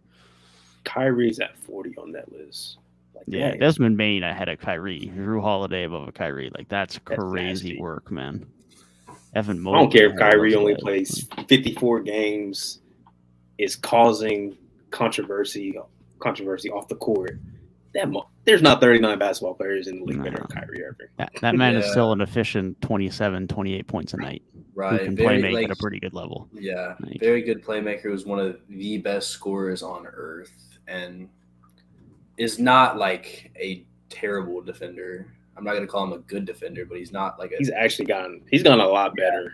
He's far from a liability is what I'll say. That guy is not the 40th best player in the league. The only argument against him is availability. And that is not his fault. Of OG? Oh man.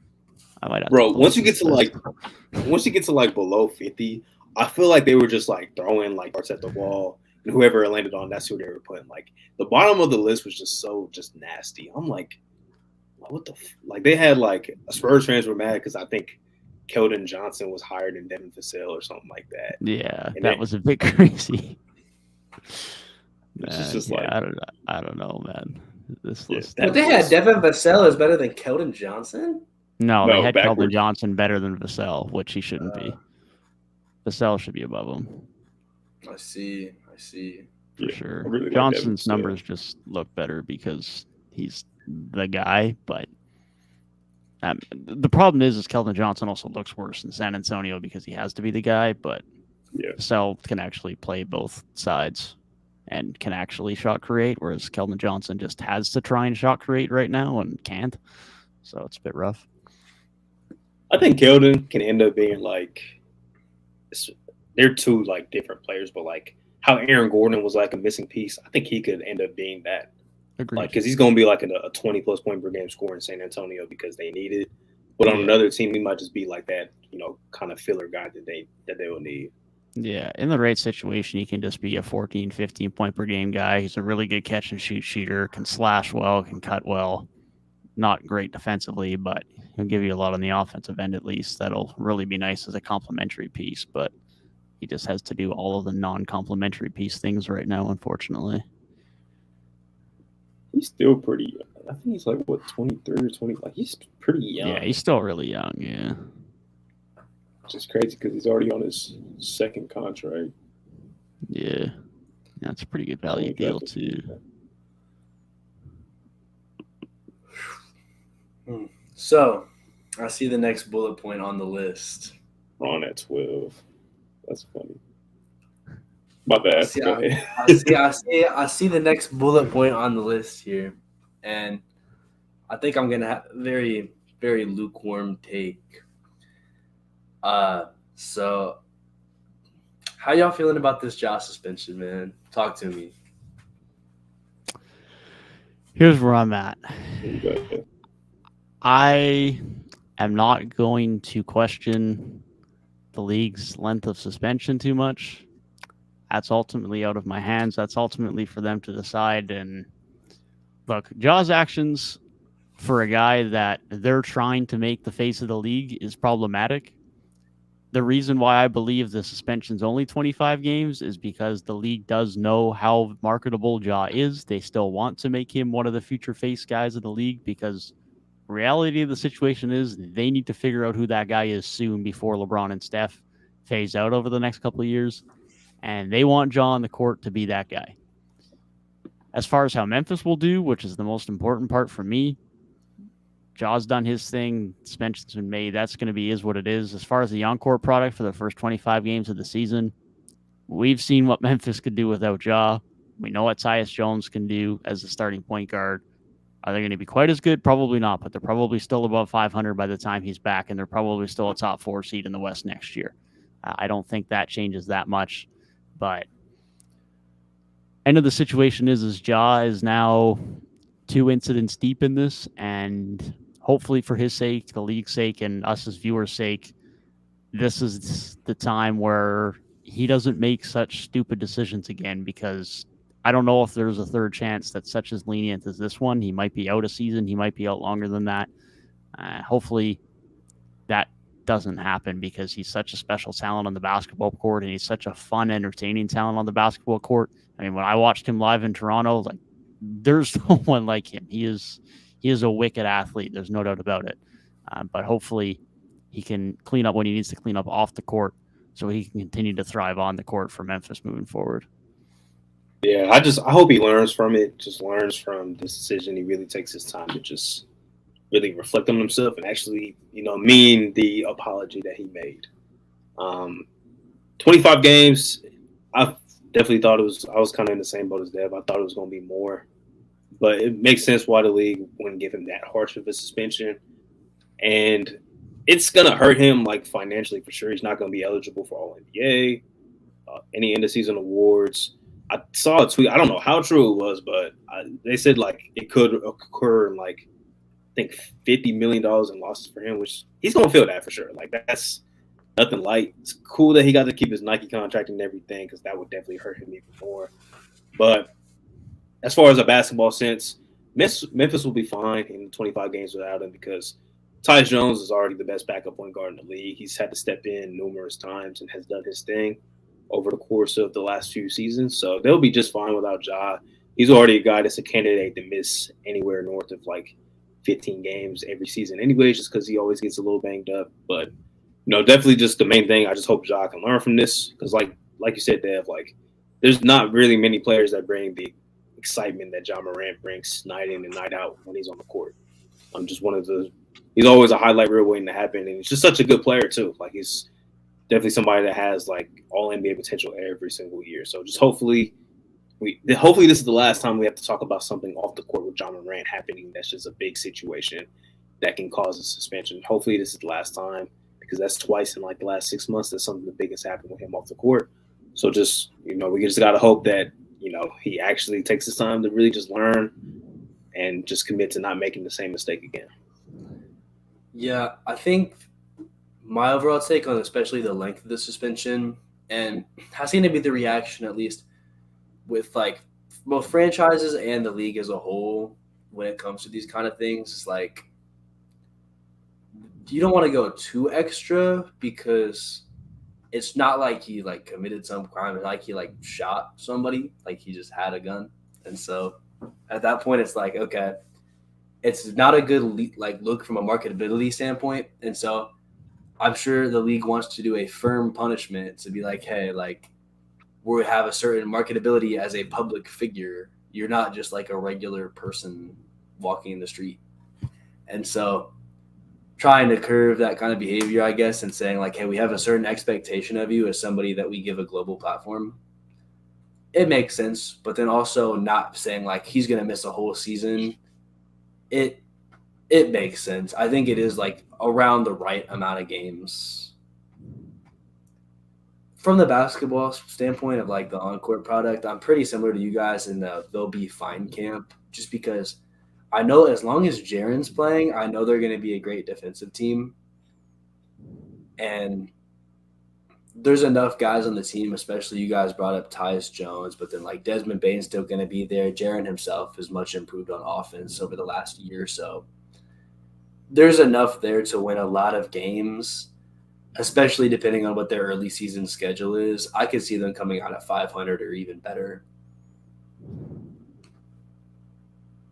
Definitely, man. I mean, the way like Adam Silver was talking though, it was like they were about to lay like half a season or more on dudes, which might seem like a little harsh, but I definitely would have put the memo in his head like, you got to stop messing up, dude. Like you got to chill out, man. Yeah. Hopefully, whoever's in his camp, man, they are really taking this serious and trying to, instill that thought in his head. Like you can't really do that. That's why teams need good vets too. And not just guys that have been in the league like 7-8 years and can still play. No, you need like real vets, like guys that have been around for, 12, 13 years, like the Ish Smiths, the Jeff Greens.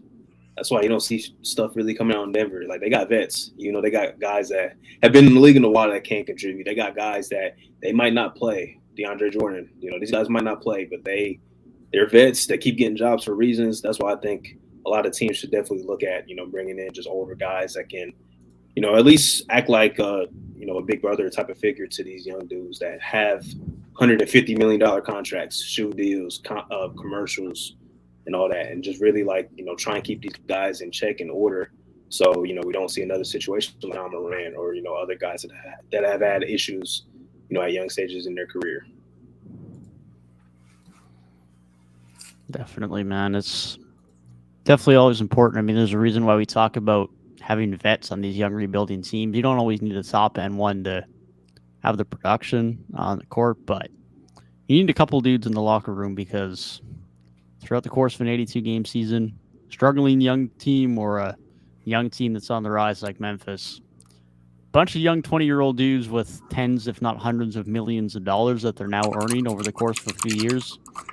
It's a tough situation for anyone to be put in. Obviously, a good situation for a lot of reasons, but it's a very large shift in lifestyle and in opportunity and in things that are thrown in your face that are not always exactly positive for your off-the-court life. So having those couple of vets around, like Memphis do have a couple of those guys, like a Steven Adams comes to mind.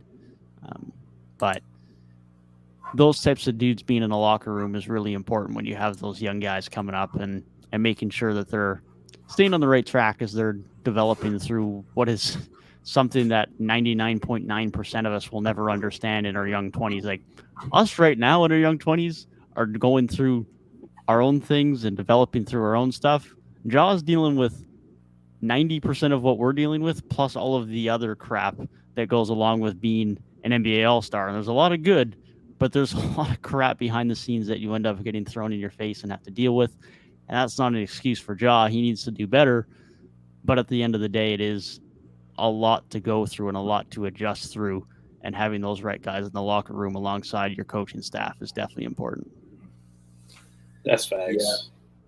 Yeah, I think this is about probably sorry. I think this is probably about the end of the road as far as like these off-court incidents go. I think now getting literally 25 games, he's a reasonable human being at the end of the day. We know, like, nobody gets to the NBA without being responsible and smart enough to get themselves there and stay on the right track that far along. Ja knows what he's doing. He's 23. As a 20-year-old, I can sympathize and understand. Not that I've done anything of that magnitude, but like we all do have our mistakes and things that happen in our young life, and so it's like, and I think this is gonna be really the thing that really like puts it over the edge. Because the first incident, he really was not out that long, and everybody was like, "Dang, they made this huge deal out of it for it to really not end up as that big of a deal in the long run." But now moving forward, I really do think this will put him on the right track, and I really don't have many worries after he comes back from these 25 games. Yeah, I could only imagine having like over $100 million to my name at 23 years old. I would probably mess up too. Like I would make some real big bad mistakes too. But I know one thing's for sure: if I did start making mistakes, I have people in my life that would let me know, like you gotta clean that up. So hopefully, those people in his life help him recognize that, and hopefully, as a grown adult, as a grown man, he can recognize it himself too. And like Gabe said, know that you got 2 strikes on your name now. If you get another one, it's probably not going to be 25 games. You might be out a whole season, or maybe even worse. Like the league's not going to play with that. Like this is definitely a little more of a smack on the wrist than the first time he was out. But after this, the leash is going to be very short. With any off-court mistakes from him. Definitely will be. Hopefully for everyone's sake, it's not an issue moving forward, and Memphis can continue to have their star point guard on the floor. I do have one more point that I do want to bring up on this, and because I just actually thought about it, and I don't know if this. Let me know if I'm wrong on this, but just a point I want to bring up. We're looking at it as like just 25 games, and now that I think about it, with the 65 game thing for being all NBA and such. Yeah, he doesn't get that. Yeah, he doesn't get any of that. So he is ineligible. He cannot make all NBA next year automatically. Yeah, can't make all NBA, can't make any end of season award teams, and obviously won't be an all-star because he won't be available enough to start the season. And so now looking at that, I think that's something I haven't really seen anybody talk about. That makes it a lot more than a slap on the wrist. You're missing a full year of like an All-NBA appearance, an All-Star appearance, a chance to be an MVP as a guy who's a constant rising star. That's a pretty big deal. And that kind of just clicked to me just thinking about it because I really haven't seen like anybody take it from that angle. But bro, I just said that earlier. You did? I must have missed that. Mans was not listening to me. No, that's why I said like I pretty much said like it might not seem as harsh, but it's gonna end up being that because he's pretty much completely ineligible from those end of season awards, and that's gonna result in him losing. I think they said $50 million, like potentially. So yeah, he's gonna feel it for sure. Like it's gonna hit him for sure. When he realizes I'm missing out on money, I'm missing just games played, being on the court. He's going to notice it for sure, but I just hope he learns from it. That's the most important thing. Gotcha. Yeah, I think Woj was saying that. He was like, I think he said the minimum it would be is 18 games just so he's not eligible for end-of-season awards. Yeah, my fault on that because I guess I didn't click in my head that like when you said he's probably not going to get like that stuff, it was more so just because like he was out so long, but I didn't realize it was quite literally mathematic, like 0% shot. I thought it was just like, oh, like he's gonna play like maybe 20 games before All-Star break, so he's probably not gonna make it, something like that. No, dude's cooked. He's not getting those All-NBA nods. He didn't get All-NBA this season, probably because of that incident, if we're being honest. Like solely because of the first gun incident. So that's 2 straight years of no All-NBA for somebody that we know is an All-NBA player. Yeah, that's crazy. That being said, it might be time to move to the draft portion of the stream. Best time of the year. Let's get it. Let me share my screen real quick.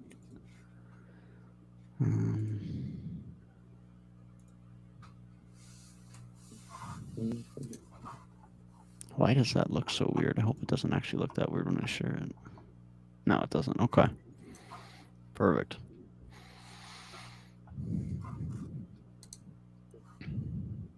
So we're each giving our picks. Got it lined up, yeah. So we can each each give our picks because some of it might be the same, but then if I got a Thompson going at 5 and someone else has got a Thompson going at 9, at least it's clear to everyone where everyone's going.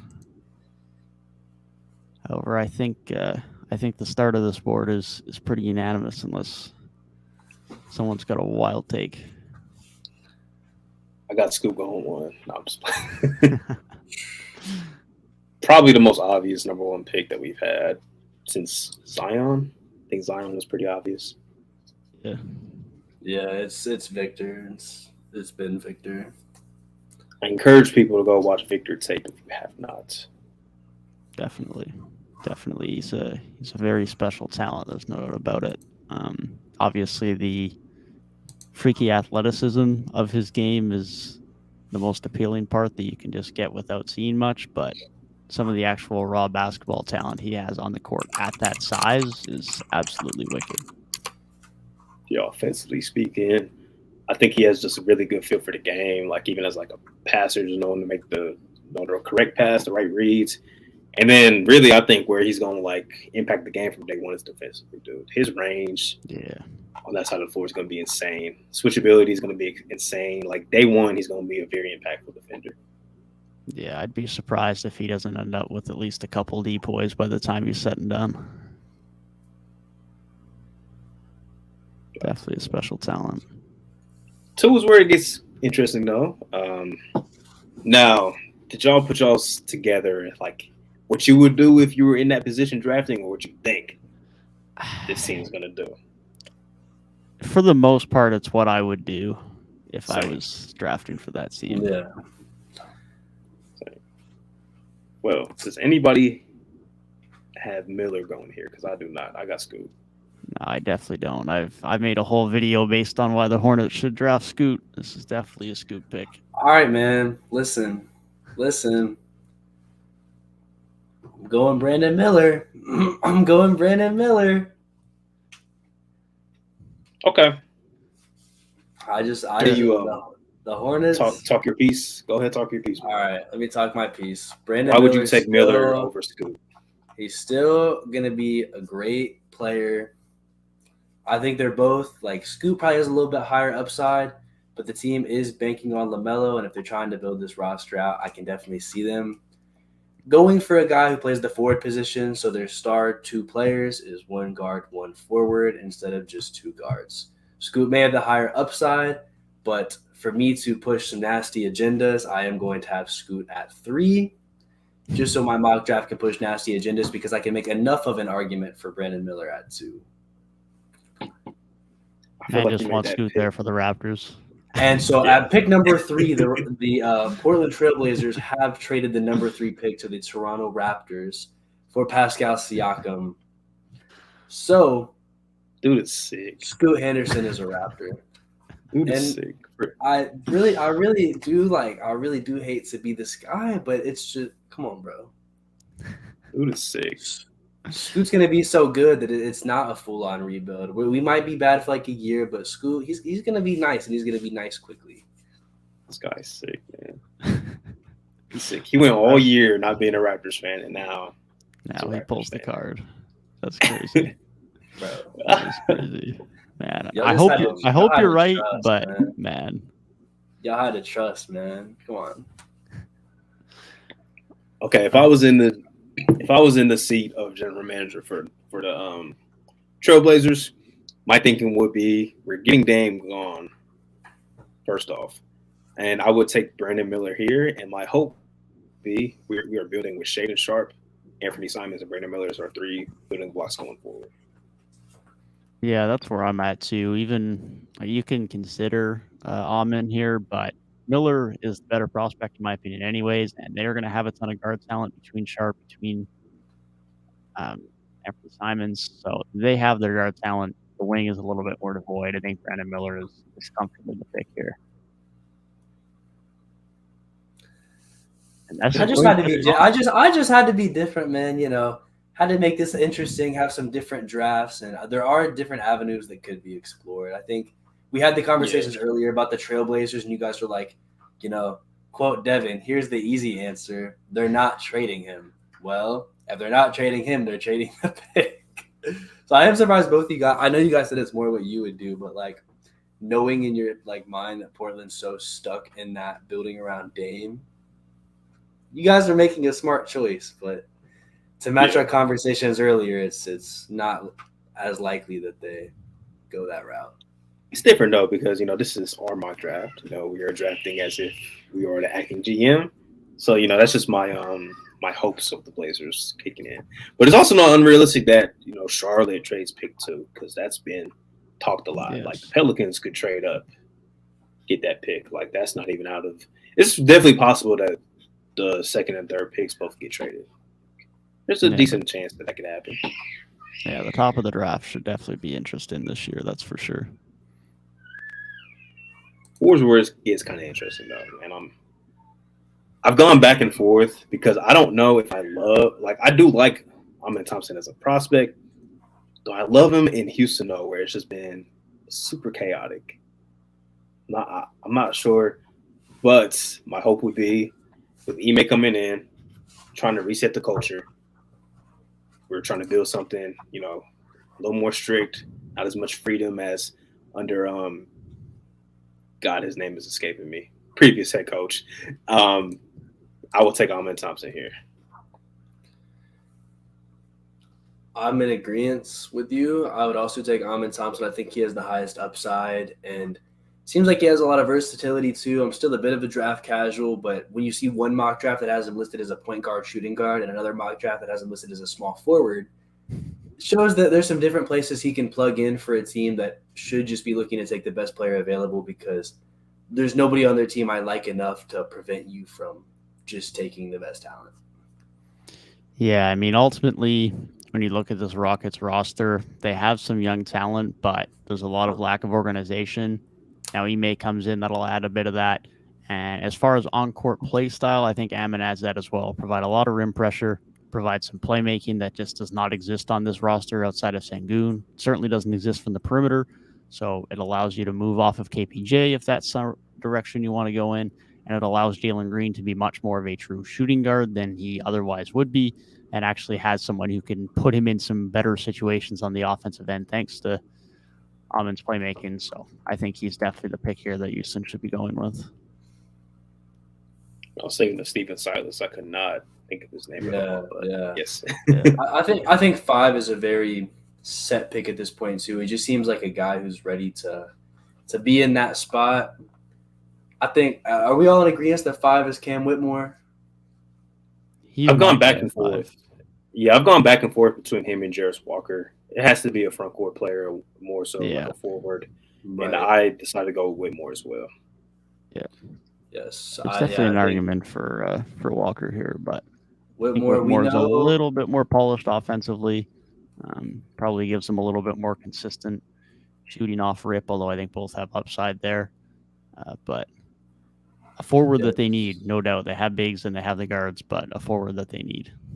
Yeah, I think the thing with Whitmore is that, especially him coming out of Villanova, all these recent Villanova guys that have come out have proven to be very well-rounded players. And so a guy who's coming into a team that has most of their core set, and he's really the last youngest piece to add into that, I like having that connection as they can probably go try to make a playoff run within like year 1 or year 2 together. Definitely. Yeah. And they just moved off of Sadiq Bey, who was another guy too. Why not bring in another guy from that same pool? Definitely. I think pick 6 is where things really get to be different, and we'll have to start making some cases for some picks. The top 5 is a little bit more set, but after that, it's a bit more fun. I'm gonna go first. We talk about fit a lot. And I don't know how much it matters when you're at this point in the draft. I will probably just take, in my opinion, best guy available. And the off-guard spot has kind of been a question for the Magic. Suggs is there. Cole Anthony's there. Markel's probably been the most solid guy, at least last season he was. I like Anthony Black here. Get a bigger guard, combo guard. Can play some on the ball, can play some off the ball. Just take the best guy available in my book. I like his upside as a defender, and also if the jumper does come around, it could really, connect some pieces. But I think they need a guy in that backcourt that can, at least be a consistent shot creating threat. And I feel like Anthony Black's the best guy here. He's probably my favorite prospect in this draft. So I just really like the potential fit there. And then just let these guards duel it out, man. Like, make the best two survivors win. And I think Anthony Black has a good case to be that guy. Okay, I don't mind that selection. I don't mind that. There's some guys, like, I would like some shooting there, but the shooters, you're not going to take them this high in the draft. And why pass up? Yeah, this is a tough one because the two main guys I feel like I've seen in this position is like Anthony Black and All-Star Thompson. And between the two, it is like both people are like, okay, there is a lot of upside here, but the shooting is like the main concern. And so it makes it really close. I'll be different once again. I'll go with All-Star Thompson. I think just they both have a high upside. I don't really think there's a bad choice between the two, but we'll go with it. I'll be honest, I went off the board here. You definitely think primarily of the Magic's need at the off-ball position, getting some shooting there specifically. The problem is I don't trust Thompson as a shooter. Maybe he'll develop into one, but that's certainly not there right now. And Anthony Black is a shooter. Again, maybe he'll develop into it, but it's not there right now. It doesn't look like it's going to be a core part of his game, at least initially. Defensively, great. He has some other tools offensively that will be nice for the Magic. But as far as the shot creation goes, I just don't feel that the Magic need a ton of it when they have Franz already, when they have Paolo already. They have Cole Anthony, who will likely be their sixth-man long-term at this point. So I went in a different direction here, and I went with Taylor Hendricks, a guy I really like in this draft. I think he could end up going a little bit earlier than expected. Probably just going to be a bench piece for them, which might be early for a bench piece, but he's probably a guy who plays a lot for them as a bench piece, can still provide some spacing. When Wendell's off the court, you still have a ton of really good rim protection on the help side at the 4 position. Allows them to continue to have a ton of spacing even when Wendell's not on the court. Probably sees most of his time at the 4, but could be a bit at the 5. But ultimately is an option I really like for Orlando to help their rim protection side of their defense more so than the perimeter defense side of things, which Thompson and Black will both do very well. But there's a lot of teams I like him going to in the lottery, but Orlando is where I decided to send him. Nah, I like that. Might be high, like you said, but if you like a guy, go ahead and take him, especially like the Magic are in a position where they already have a decent amount of young talent. Like, if you really like somebody that much, go ahead and get him. And maybe other guys that you had in mind at this pick, maybe they slide to the 11th spot, or, something could happen to where you can still get a guy. So I don't hate it. The Thompson one's kind of interesting. I don't know. That's an interesting one, Gabe. I'm not going to lie. Hey, man. Them Thompson twins got the high upside, bro. Just get Orlando some more talent in there. I don't hate it. Definitely an upside pick. I just don't know if the Magic need an upside pick at this point in time. That was why I went with Hendricks, because I think Hendricks fills a clear role, and I think they already have their 2 upside guys in Franz and Paolo. But hey, if it works out and they can have a 3-man tandem, all the better to them. Yeah, that's why I was thinking, like, with Anthony Black. I mean, that's another guy that is definitely still an upside pick, but I think he can come in day one and still be pretty effective with what he brings to the table. Agreed, especially in the defensive end. 100%. For the Pacers, I'll start off here. I think it was pretty straightforward for me. I went with Jarvis Walker. They need a wing. They need defense. A little bit of 3-point shooting and rim protection from a guy who can play the 4 is certainly not going to hurt either. This is a team that outside of Miles Turner really struggled on the defensive end last year, and I think Walker comes in and helps a lot of that. He also looks like someone who will have a bit of upside as a 3-point shooter moving forward. Might even have a bit of self-creation upside, although that's not going to be the primary thing you're going to need playing next to a guy like Tyrese Halliburton. But I think he comes in and immediately fills a big need on this team and should help their forward play and their defensive side of the floor a lot immediately heading into next season and long term, and should be a piece that should fit in quite well with Halliburton as well. Go ahead, hit copy paste for me because I have the same guy. Yes, big copy paste here. It feels like too good of a fit. I mean, a lot of mock drafts say like could even be like a top 5 prospect in the draft, but he just fits so well with the roster the Pacers already have and the needs they have that it's academic. Yeah, I like him there. If Hendricks is still there, I like him. If Whitmore somehow fell, I like him there. They just need wing guys, like pretty much. They just need some wing guys. And Jarris Walker, like Gabe said, like some mock drafts have him as like a top 5 talent. You know, I think he fits in well, especially next to Tyrese. And they just need some versatility, some defensive versatility too, and I think he fits that need. Definitely. I think whatever wing is on the board here for them is who they end up taking. But with Walker here on the board for all 3 of us, it definitely makes sense that he becomes an Indiana Pacer. Washington now. This is a big pick for them. They're going to be starting their supposed rebuild with this pick. You know, if they decided to keep Bradley Beal, I had somebody else in mind, but since it seems like he's out the door and then trying to hit that full reset, I think this is where you go with the upside pick, and I'm taking the Sir Thompson. Yep. Go ahead and start the rebuild off with somebody that could potentially be a dynamic guard, fill maybe a few different needs, could potentially be able to defend 1 through 3, be a good playmaker in the future. If the shooting comes around, that's a plus. You know, I like that pick to hit the rebuild button, and at the 8th pick, I think that's pretty good value. Yeah, I think I'm gonna like sort of mirror you here, and I'm gonna take Black at this spot. I think whether or not the Beal trade gets done, it's probably gonna be a pretty good fit there. Like you said, a bit more day one just in case. If that trade doesn't get done draft night and he even has to wait a little bit longer, like it's kind of a safe pick for them there. If he ends up still on the roster, if he ends up not, I mean, he has the upside and the just ready now type aspects to his game. So this is where I go with him as well. Probably not a direct Bradley Beal replacement, but it's about as close as you're going to get here at pick 8. Much better defensively, but someone who still has the shot creation upside, and hopefully someone who can develop more as a 3-point shooter.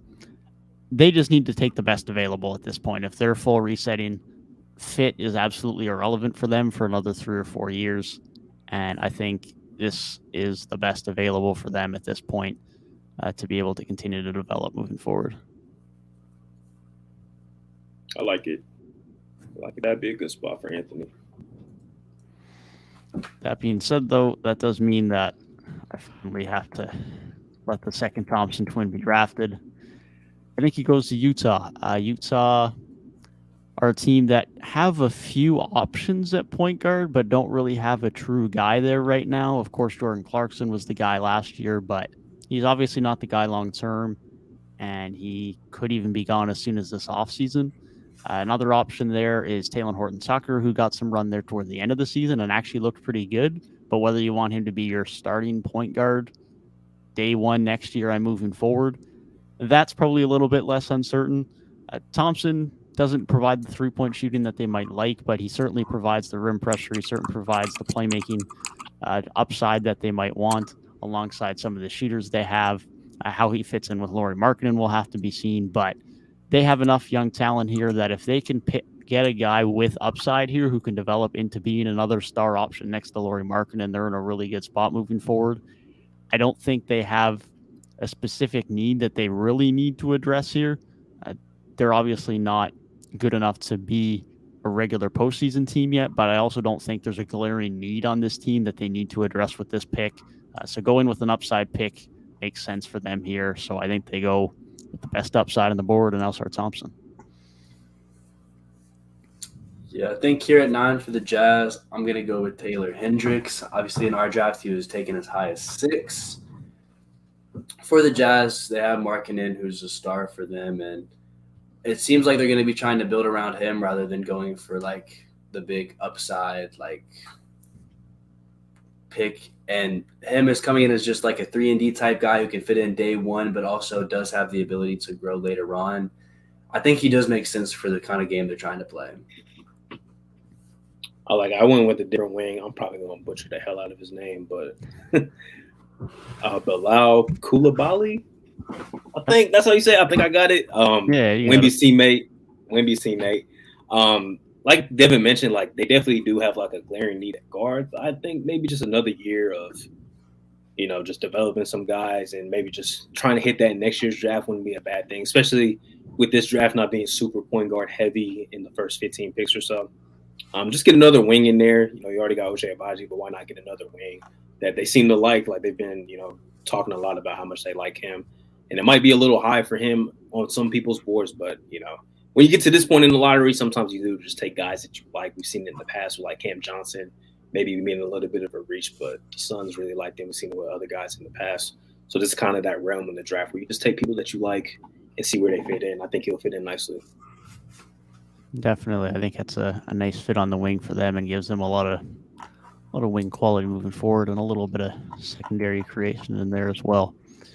And now that brings us to a surprise lottery team this year, and a team that gets to add some talent next to Luka, and will have to do well with this pick to make sure they have adequate depth moving forward. I'll start. I got Taylor Hendricks here. I don't think he falls past 10. There's no chance he falls past 10. He'll fit in well, and like you mentioned earlier, I think Devin did, somebody that can play, 4, maybe play some 5, and they just need some versatility, especially on the defensive side of the floor. They just lack that desperately. And he's somebody that can shoot the three-point shot pretty well. And he's going to get a lot of good, clean looks playing with Luka, and if they bring Kyrie back too. So I think this is, even though last season didn't go as planned, getting Hendricks, I think, is a nice consolation prize. Yes, if Hendricks falls that far, I think he's definitely a great pick for them there and what they're trying to do, just given the fact their defense fell off so hard after the midseason trades.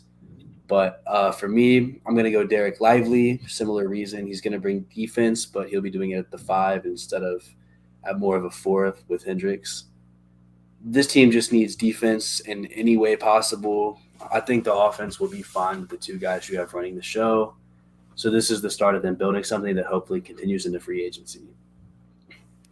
Yeah, I'm with you guys both there. Like you said, Tyrik, I don't think there's any chance Hendricks falls beyond 10. I know OKC would love for him to do that. I know there's a lot of OKC fans that would love him at 12, and I would love him at 12 for OKC as well. But there's a lot of other teams that would like him before then, Dallas certainly being one of them. And I'm right there with you, Gabe. I took Lively here as well because if Hendricks isn't on the board, I think they take Lively here. He's a slightly bigger Taylor Hendricks light, in my opinion, as far as how productive he's going to be. Being able to provide some rim protection, being able to not quite at the same level as Taylor Hendricks immediately, but shoot the 3 to some extent and have a little bit of upside in that range on the offensive end. So I think this is a good spot for him for a Dallas team that needs some level of offensive production from a big man, but most certainly needs some help in the front court on the defensive end, with hopefully finally for Tyrik's sake, Dwight Powell no longer being the starting center this next year. True. Man. All right, for the Magic now, for their second pick of the draft, the first team here to go twice. Earlier, we were talking at number 6. We're like, okay, might solve some of their issues, but they need some shooting. I'm gonna give them Grady Dick, man. We've seen a lot of buzz around Grady Dick in the past couple weeks. Fast riser here, and I know that people will probably meme the combo between him and Jalen Suggs, but that's perfectly okay. I think just a team that has a lot of core pieces already in place, I think just adding a guy in we know he's gonna be a good to great shooter in the league, feels like a good pick for them here. Yeah. That is a good pick, and I also had Grady Dick going here. Even though I already had him get another guard earlier, I just think his shooting is something that you can't really pass up. I also consider Lively here just to have like another backup big to Wendell. I think Lively could provide some versatility, but I think Grady here is actually a pretty solid pick, and that's definitely a fit type of pick that they're picking with Grady because they need shooting in Orlando badly, and he can provide that. Yeah, I'm right there with you guys. This was one of the easier picks of this lottery section of the draft for me. Like, they need the shooting, they need a two guard. It's not going to be great for you defensively. Hopefully, he'll be serviceable as he continues to improve. He'll give you a little bit on the offensive boards, but most important thing is he can shoot the lights out, and that's what they need at that two spot right now, and he'll more than certainly give them that. Oh, with OKC next. This is where I did have Derek Lively going. Lively, yeah. Yeah, you guys talked about him earlier. Jalen Williams was good for them last year, but why not get just another big that has a lot of upside? I think before this season, like he was projected to be like one of the top like 5 or 6 guys in this draft. So getting him at 12, I think is pretty good. And OKC, they've done a good job drafting, and I think he'll fit right in to what they're trying to build. Yeah, here kind of went back and forth between a couple people. I think I'm liking the pick of Leonard Miller here. Okay. Just as a guy who comes in, provides good rebounding, was a solid scorer last year in the G League. When you have Chet on the court as your main guy who's going to be like in the front court, he's going to provide a lot of good rim protection and a lot of good defense. However, I don't know if he's going to be the greatest straight-up rebounder. So bringing in a guy who can play like the 3 or maybe slide to the 4 being 6'9", I think that's a good option to have next to him, and I think he'll fit into the system well, going from a team like G League Ignite to a team that's so young and run and gun like OKC. I like that pick. I'm also biased because he's Canadian, but I think that's a good pick for them. This is where I went with Cason Wallace. Not a guy who's going to come into their starting lineup and be one of their core guys, but for a team that has a lot of their guard depth right now as shot creators, more of the offensive scoring types, Cason Wallace can come in and be a bit of a secondary playmaker next to SGA, next to Giddey, can come in and give you some really good defense off the bench as well. I think fills a lot of the holes of what they need in a guard off the bench and can certainly be a really key bench guard for them moving forward long into their competitive years. And I think he just fits into that role really well and will provide a lot of what they need, complementing Giddey and SGA in a nice way. Hopefully, to fully complement that, his three-point shot can continue to improve. But even still, I think he's going to be a really impactful player. I like it. Okay, Raptors fan. What are we doing? All right, so need I remind you that we do already have Scoot drafted to the Raptors in my mock draft. So this is actually their second pick of the draft based on my projections, which are totally not biased at all. But I'm not I'm kind of just continuing where we just left off because I'm going to take Cason Wallace here. I think it seems like he can really, the projections at least say he can play on or off ball, which is going to be good if you bring in a guy like Scoot, who you think is going to be a primary ball handler, then also having Scotty, who's going to take up a lot of touches. Say he's good on the defensive end, but can also provide some playmaking. I think that fills a lot of holes they have, and especially if you can play next to a guy like Scoot at the 2 or just come off the bench and provide some secondary playmaking. A lot of good things he can do, and having that defense is always going to be good for the Raptors organization. Even if Nick Nurse isn't there anymore, it is sort of the team identity and will probably continue to be so. So let me get this straight. So you think the Raptors are just trading Pascal to get Scoot? You don't think that they would want that 13th pick too? Talking Portland. Well, lucky for you, Portland is not a very good front office. That is true. That is true. I don't think pick 13 has to be involved, personally. I think that would be a bit much. Really? For Scoot Henderson? Yeah, the thing is, I was like, as much as Scoot is good, he still hasn't played a game in the NBA. And even though he is getting older, Siakam is still like a borderline top 15 guy in the league. It's like there might be something additional, but I don't know if pick 13 is said additional asset. Interesting. Well, I also went with Cason Wallace here.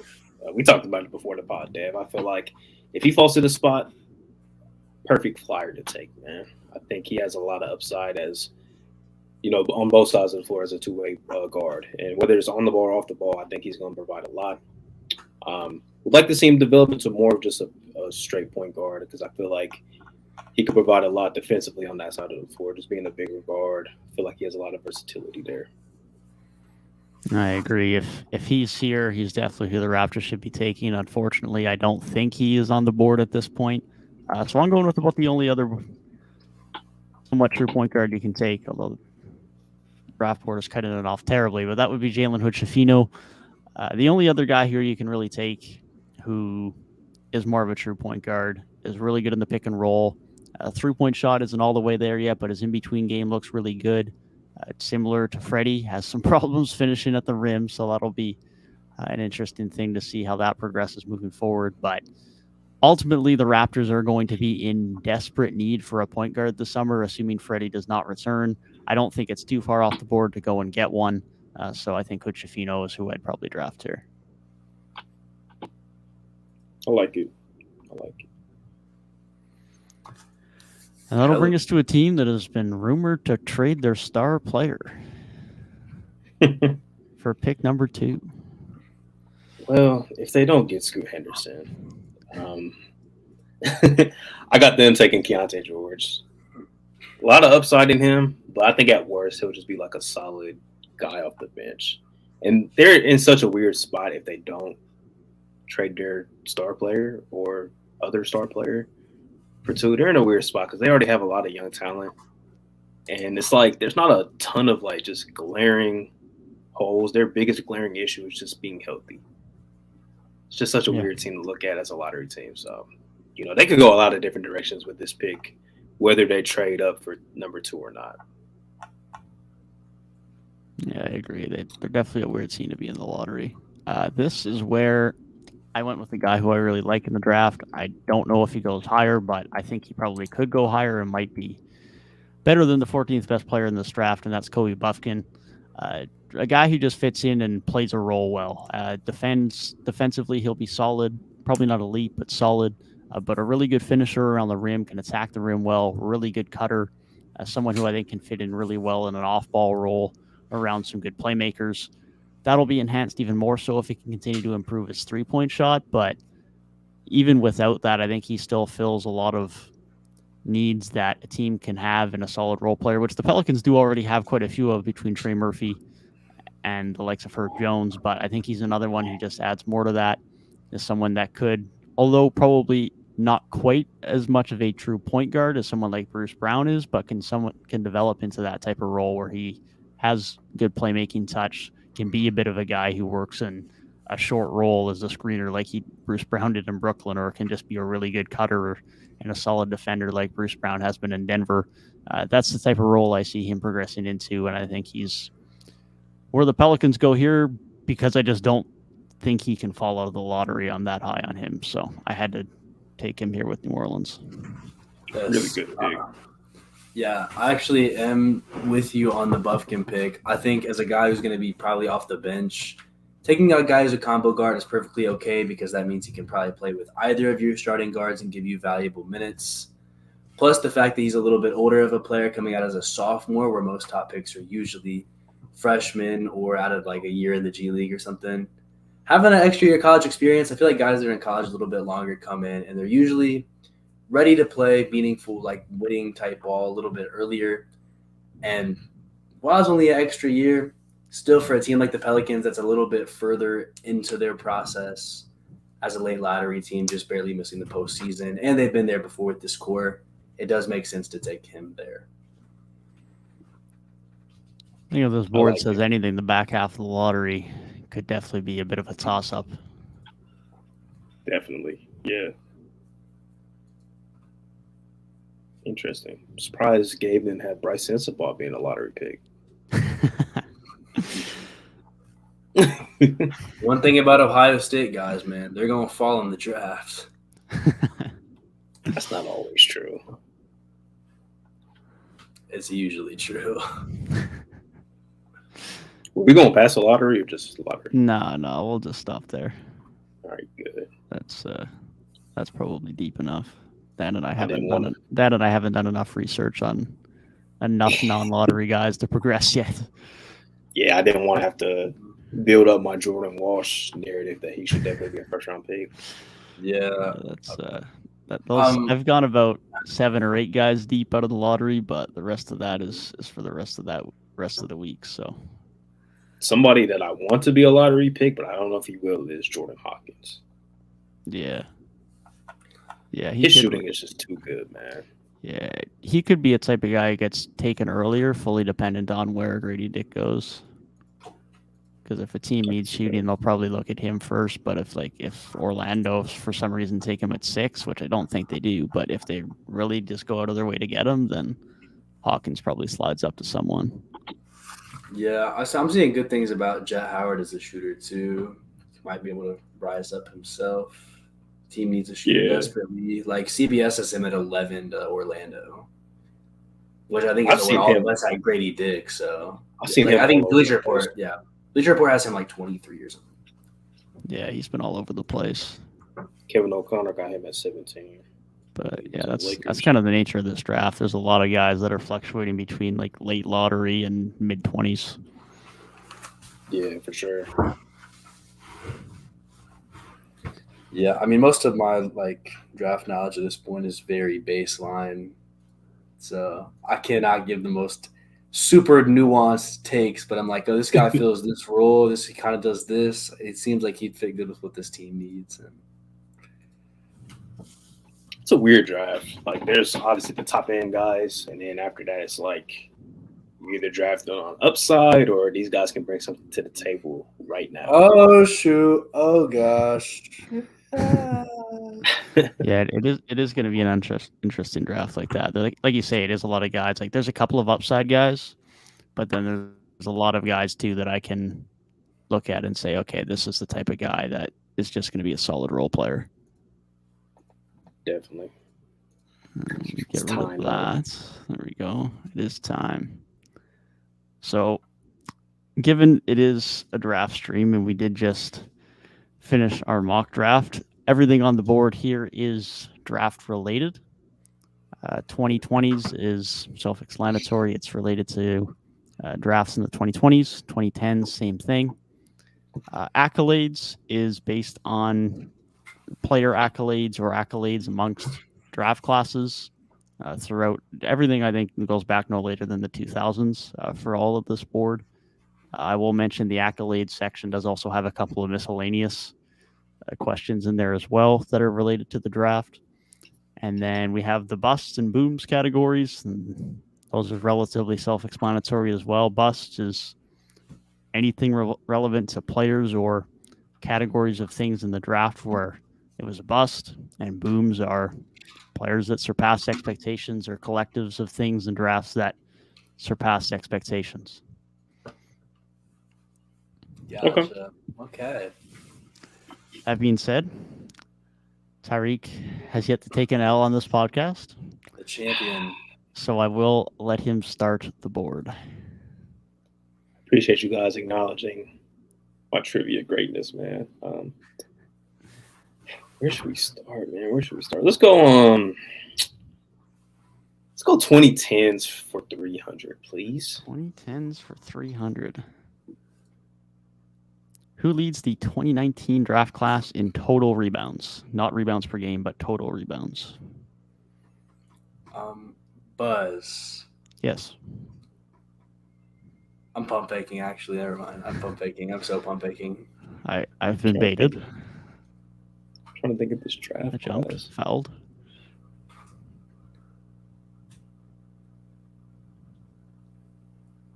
This draft class was actually rather mid. It wasn't anything spectacular.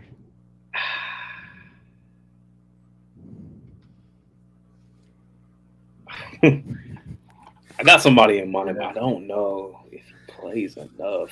This draft is escaping me right now. It's the first question. I would not mind a hint here. Really would not. Gabe, what we thinking? We want a hint? We'll take it. This is a lottery selection who plays in the Eastern Conference. All right. Buzz. Yep. My best guess. I'm gonna look really stupid if he's not even in this draft, but I believe this is his draft. Patrick Williams. That is incorrect. Thank you for the bad guess, brother. Unfortunately, Patrick Williams has missed too much time due to injury to be leading a rebounding category. In the lottery. On an Eastern Conference team. Give me a second. You good? It's processing. I also believe Patrick Williams' 2020 draft, but it's a close timeline. He was.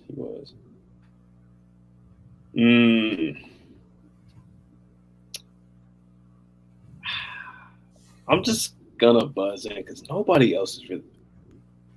Yeah, nobody's really coming to mind outside of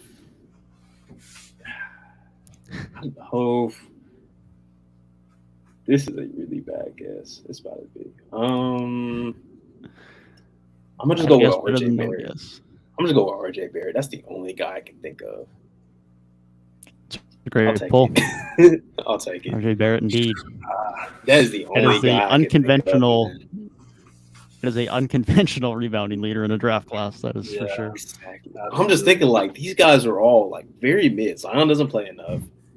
Jackson Hayes is like the only other like big I can think of in the lottery. And then I can't think of anybody past pick 10. Like, dude. Yeah, he'll draft. Let's stay in the 2010s. I'm gonna go to 400. 400 2010s. Which 2010s lottery selection has played the third least total games of all lottery selections? That could be a lot of guys. Yeah. That could be a lot of guys. I'm a buzz though. Okay. God, this is going back. This might be a crazy guess. Is it Jan Vesely? That is incorrect. That is a good guess, though. That is a good guess. That's a crazy guess. Well, if it's a 2010s lottery selection, I feel like it has to be somebody in one of the later years because that just makes sense. They have less time to play as many games. Unless it's somebody that really just like never was able to find footing, which there's probably a guy or two in there. There was a guy who did only play 26 games, so yeah, there's a couple. That was the lowest. Right. Papagiannis. Damn, he wasn't. I'm gonna give you the casual answer here, and I'm just gonna say Zion because that man never plays. Well, it's not much of a casual answer, buddy. You got 400 points. Whoa, dang. I was like, dude, there's no way Zion's the answer for a 400, but I'm like, that was the first guy to come to mind. So it was the last draft of the decade. So I was like, well, it has to be somebody like 2018 or 19, I would think, unless somebody fell out like a Papiana super quick. And he's always injured. So I'll go. Let's go bust for 4. The one you're on. Don't even do the math. Which 2014 lottery selection has the least total points and games played?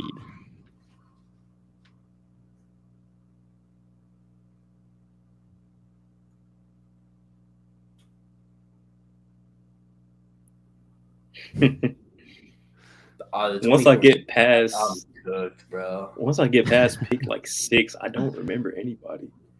No, remember him. It's definitely not him. I couldn't even tell you who pick 4 was in this draft. There's a couple guys, man. This can't think drafts, just think timelines. Guy who was drafted around 9 years ago. And then was out of the league probably like 7 years ago because he had the least total points in the game.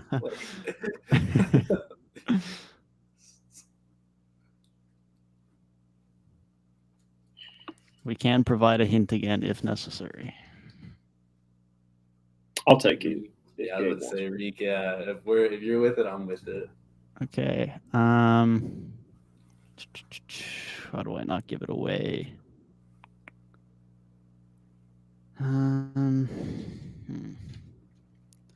This is an international player. Buzz. Yes, Nick Stauskas. that is incorrect. I was actually leaning super Nick Stauskas, but I was like, nah, he had to get some solid burning opportunity going where he did. Good guess, but dude, I don't even remember like nobody in 2014 mid draft.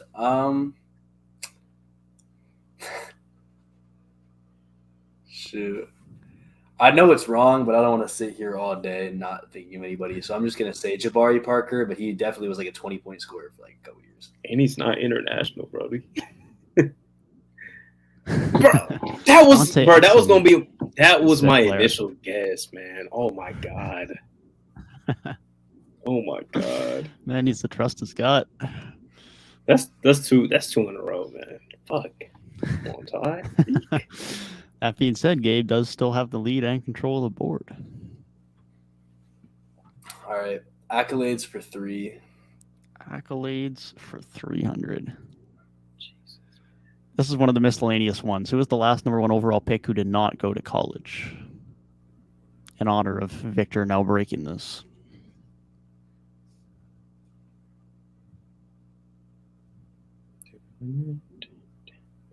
I'm gonna buzz in, brother. Yep. 2006, Andrew Bogut. That is incorrect. Really? I'm bad. Yes, but incorrect. If I'm not wrong, Andrew Bogut was 2005. He did. Nah, he did go to college. So because you guessed, I'm very 50-50. I'm bad. Between I'm thinking of the wrong guy. I'm thinking of the wrong guy. Yeah. I'm 90, Yeah. So I'm 95% sure that Dwight Howard did not go to college, but I'm going to give you a different guess, and I'm going to say it was 2006, and I'm going to give you Bargnani. Yes. That is correct. Andre Bargnani is indeed that was my number 1 overall pick to not go to college. Yeah, the only reason I didn't Instabuzz is because I did not know if Bargnani didn't go to college. I'm like, I know Dwight Howard did not, and by 2000, everybody 2007 and on did. So I was like, did Bogut go to college? Do you know? I feel like he did. He went to Utah. That's so dumb of me. That's right. Yeah. I'm the guy that's always asking what school did he go to. So yeah, I don't even remember that Andrew Bogut went to fucking Utah. Yeah, I was literally just Dwight Howard or Bargnani the entire time. But after you guessed, I had to take that one. Right draft, right initials. Right, that's a crazy right initials. That is crazy. Right position, pretty much, but not. That's gonna be. Because Odin Rose and on are solid college players. I'll go 2020s for 3. Knock out these 2020s for 300. Which 2020s draft pick has played the most total games?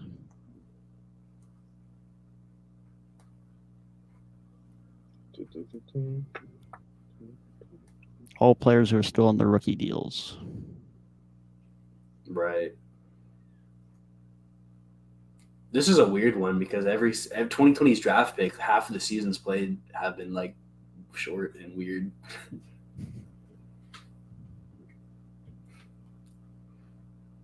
And there's no guy that's like it's not LaMelo. He's always hurt. There's no guy that's like Mikal Bridges.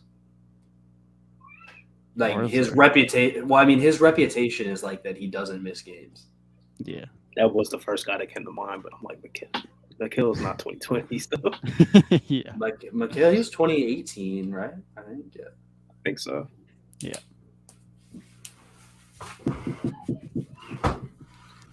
We can provide a hint if needed. Yeah, we're burning through hints. I would not hate it though. We're hey man, we take these. We take them where we can get them. This is a hard Jeopardy. Yeah, I didn't want to make this too easy because I could have went like, who was the 3rd overall pick and said in such and such draft, but didn't want to go that linear. This is a non-lottery selection who has played for 2 NBA franchises. Ooh. Non-lottery. Buzz. Okay. I feel like this guy doesn't miss games. He's on the second team. Little Sadiq Bey. Dang, dude! I wanted to Good say pull. Sadiq Bey, Sadiq Bey but is I thought indeed that guy. I thought Sadiq Bey was drafted a little earlier. I can picture him on a graphic that's like the only 5 guys to play 82 games this season. 82 Mikal, games. Looney, Yep. Sadiq Bey. Sadiq Bey was the only guy I had in my head. I thought he was just drafted too early. Yeah. I think that's one. That gives Tyrik back the board. Okay. 2020s and 2010s is a tough one. But let's go to accolades for 4. Accolades for 400. This is more of a miscellaneous than anything else. What 3 teams did not have a 2022 NBA draft selection? Damn. So entire draft. Correct. Okay. I believe the rest of the accolades category is all accolades. So this is the last miscellaneous one. Okay. This is tough.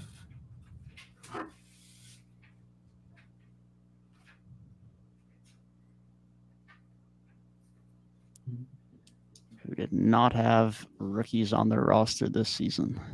That is the starting point. Precisely.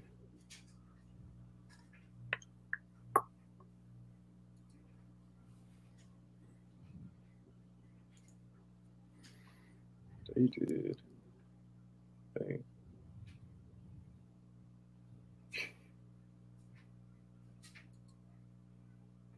I'll give out some partial points here as well if we only get 1 or 2 of 3 and no one gets all 3, which is probably quite possible for this one.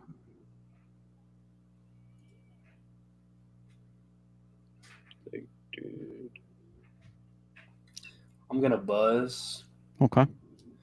I'm gonna give you the Warriors, Clippers, and Brooklyn Nets. That is incorrect. Mm-hmm. Yeah, the Warriors had Patrick Baldwin. They actually got 2 picks. Yeah.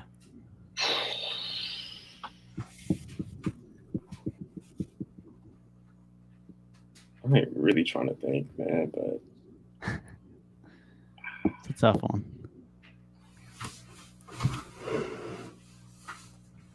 I'm gonna buzz. I can only think of 3 teams that might fit the mold. So I got the Clippers with one of them, Phoenix Suns is the other, and I'm going with the Sacramento Kings. So I can't think of another team. That is also incorrect. Said 3 teams are the Utah Jazz, Phoenix Suns, and Brooklyn Nets. Ooh. So you guys each had 1. Yeah, we both 3 tied on that. Okay. So I won't give out any points based on Yeah. that. Utah did have a rookie in Agbaji, but they, of course, did not draft Agbaji. They got him via a trade. True. Him and Walker Kessler. Correct, yes. So I still have the board. You do still have the board. Let's go bust for 200. Right where you are. Busts for 200. Which Washington Wizards 2010's lottery selection played the least total games? Buzz. I think I Yeah. said this brother's name earlier, man. It's got to be Jan Vesely, bro. Come on now. As soon as you said the name, I was like, yeah, you're going to get this one later. Let's go, man. Let's go. That was crazy. Let's go bust And for. like that, he takes back the lead. Let's go bust for 300 now. Busts for 300.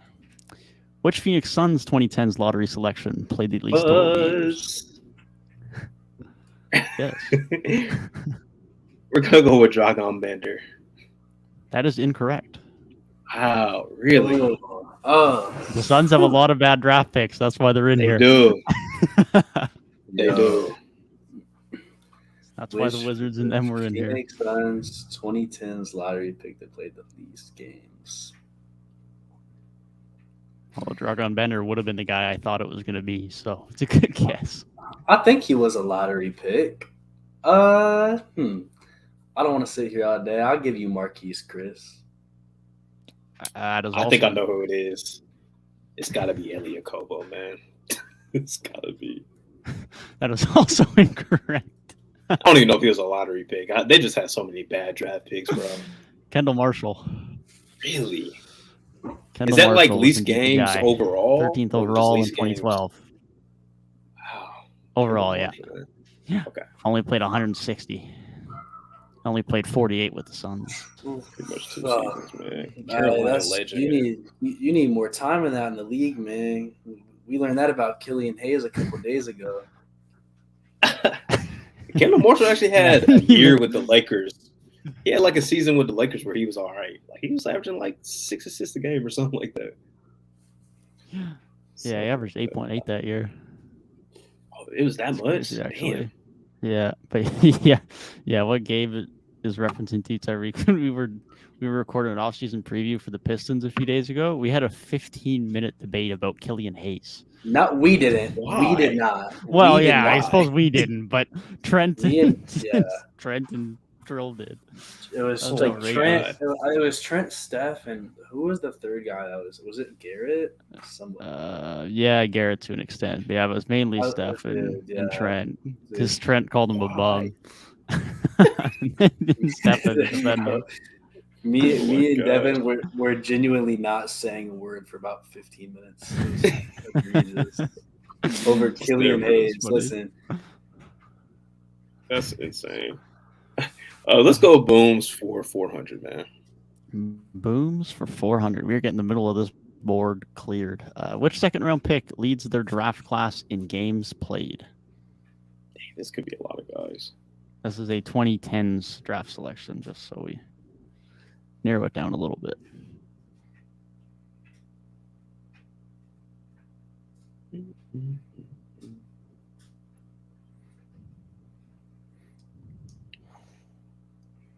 That could be a bad guy to pick. Second round pick, 2010s guy. Yeah, there's some second rounders that have played like a lot. And you said nothing goes past like 2000s, right? So we're not correct. Sitting here okay. Yeah, and this guy specifically is in the 2010s. I'll narrow that down at least. I would think so, yeah. Leads their draft class is what? I mean, that's the question, but there are some good second rounders that aren't all that. Second rounder who's been good, who stayed in the league or has stayed in the league a long time and has not been injured.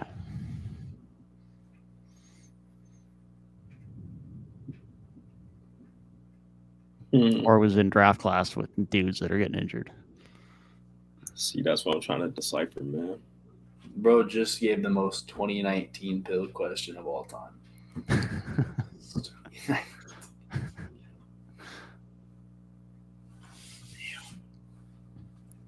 This is a pretty broad one, so if we need a hint, we can do such a thing. I'll take one. Yeah, we can take it. Okay.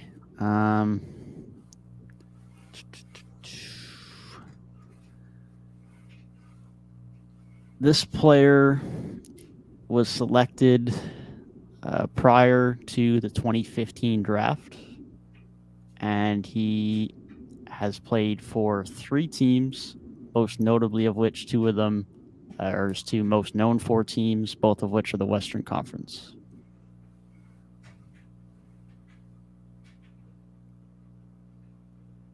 Three-team guy. Damn. 3-team guy selected prior to 2015. His 2 most notable teams are in the Western Conference. Second round pick.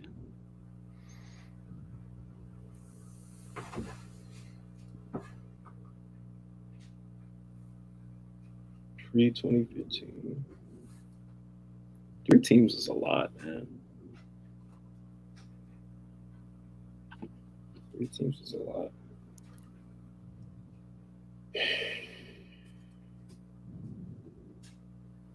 Yeah, 3 teams is throwing me off.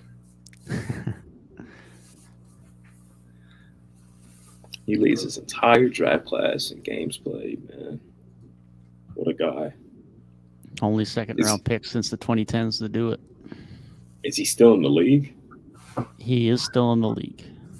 If he leads there's a lot of guys drafted in the 2010s that are like, there's a lot of guys drafted in the 2000s still playing. So if he was out of the league already and led the league or led the draft class, that'd be wild. Could be a bum ass draft class. Yeah, he is still in the league and was a starter this season. It's a starter this season. What a guy.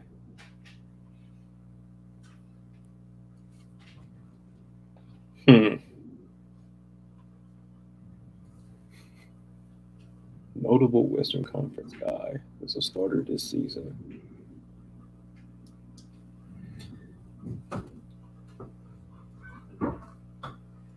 It's going to be so obvious once we get it too. That's the problem. Right. Right.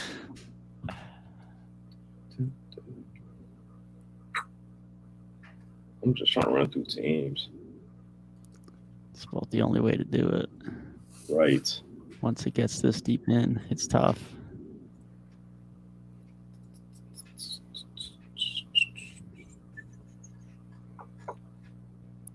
I'll give you guys one more minute. All right.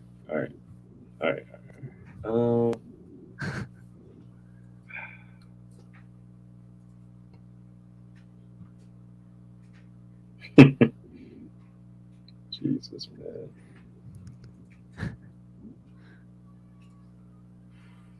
I'm so cooked.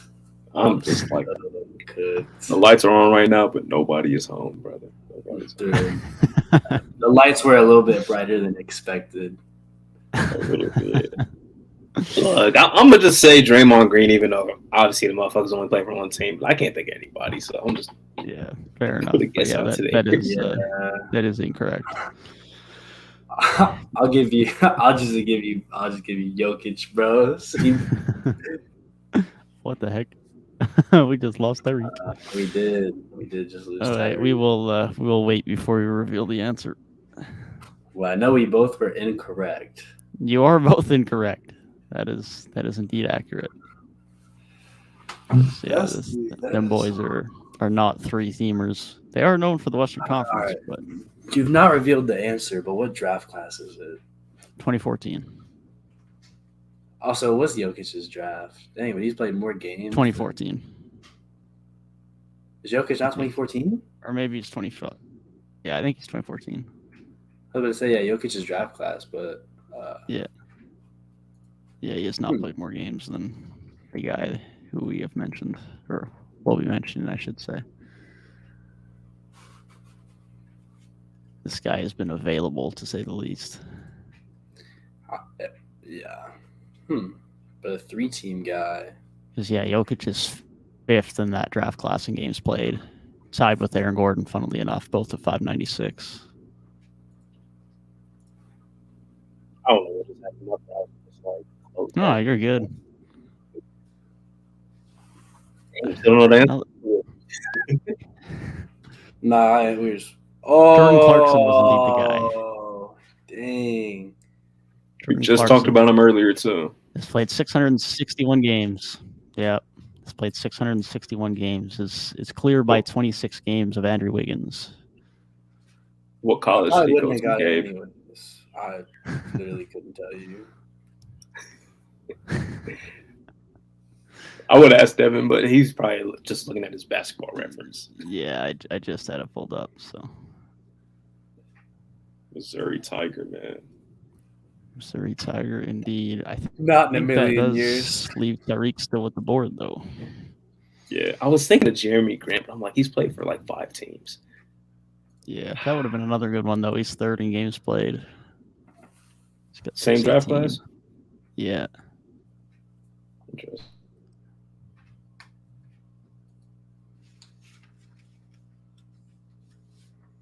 Is he frozen? I think so, yeah. Okay. Technical difficulties weekly, man. See, like, what was going on? Like, I don't understand what was going on with my computer the other day when we were trying to record Yeah, these that was so off-season weird. previews, and now like I can be on here 3 hours into a broadcast and it's just fine. Yeah, If it happens again, I'm restarting my computer. Yeah, for sure. Jesus. Let's go to Bones for 300. Let's continue to get the middle of the board gone. Booms for 300.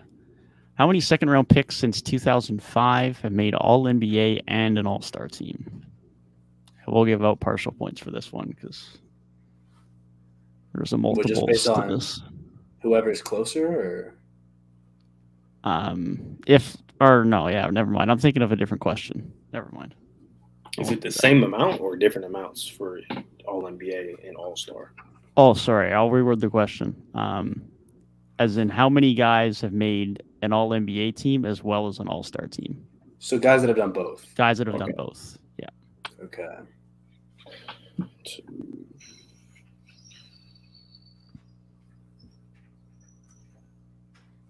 Trying to think of second round picks, man. Well, I just had you thinking of them, so hopefully that'll give you a couple. Right.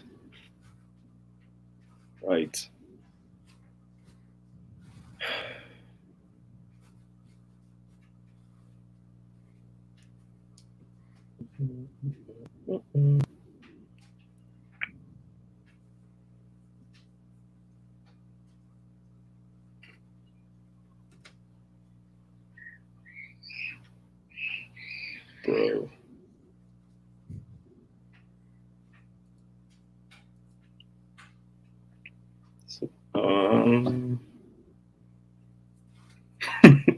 Gabe looks flustered. The lights were too bright, man. It's a tough one. I will admit the booms category is a bit of a tough category. I can tell.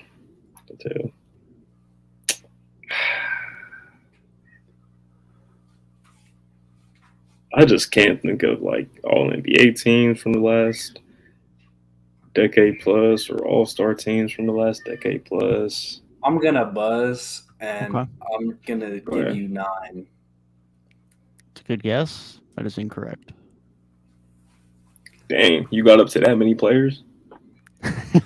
No, I didn't get up to that many players. I got up to a couple less than that, and I was like, "There's probably a few more."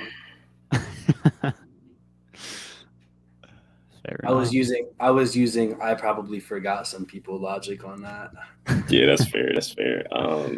I'm gonna buzz. I'm gonna say because I can only think of 3 guys, but my answer is gonna be 4. That is incorrect. Gabe, depending on what your answer was, you might be kicking yourself. The answer is 6. Those being Marc Gasol, Goran Dragic, DeAndre Jordan, Isaiah Thomas, Draymond Green, and Nikola Jokic. I definitely had the last 4 you said. Did you say Paul Millsap? No, I did not. He was never an All NBA player. He was never an All NBA player. I was very surprised as well. Interesting. Wow. No, never made an All NBA team. I almost surefire locked him in as an answer for this, and I was like, nope. 4-time All Star, made an All Rookie Goran and All Defense. Dragic was All NBA. That's crazy. He had one. Wasn't that 14? Yeah, that was in 2014. Yeah. He didn't even cross my mind. Forgot wouldn't Marcus cross mine either. Pick. Wow. Okay. Well, let's stay away from booms for a little bit. Let's go 2010s for 500. 2010s for 500. Finally getting to the big boys here. Who leads the 2010 NBA draft class in 3-point percentage for their career? Does games played matter? Games played is not relevant. Although I will admit it's not like a guy who played like 2 games and had 100%. Like, it is a dude who played. I'm not saying he was an all-star. Or maybe he was a bench guy, but he did play. The draft after Curry, man.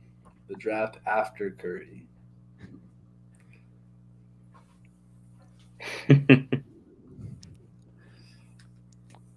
Is his brother still in the league? No. Okay. You say he's not in the league? Okay. All right. Yeah, he is not in the league. A minute, to be honest, but For a minute. That's a sizable hint. His last season was the 2017-2018 season. I got a name in my head. I got his face. Also, just like I can picture him. I just don't know. I just don't know. I got he played 8 years. Yep. Dang, I'm surprised. He just led the draft class in 3-point percentage and fell out of the league when shooting began to be a premium. That's kind of I crazy. mean, he could be a guy that was like a end of rotation guy and just maybe shot like 1.5 attempts per game, but shot it well. Could be. Very well. God, this is like the epitome of terrible draft classes too. Like this class is bad. It is Oh, definitely that's not terrible. amazing. This class is bad. Yeah, it's rough. It's rough. What, John Wall, Cousins, Paul George, There's four all-stars, but there's a lot of Gordon lottery Hayward. selections that are rough.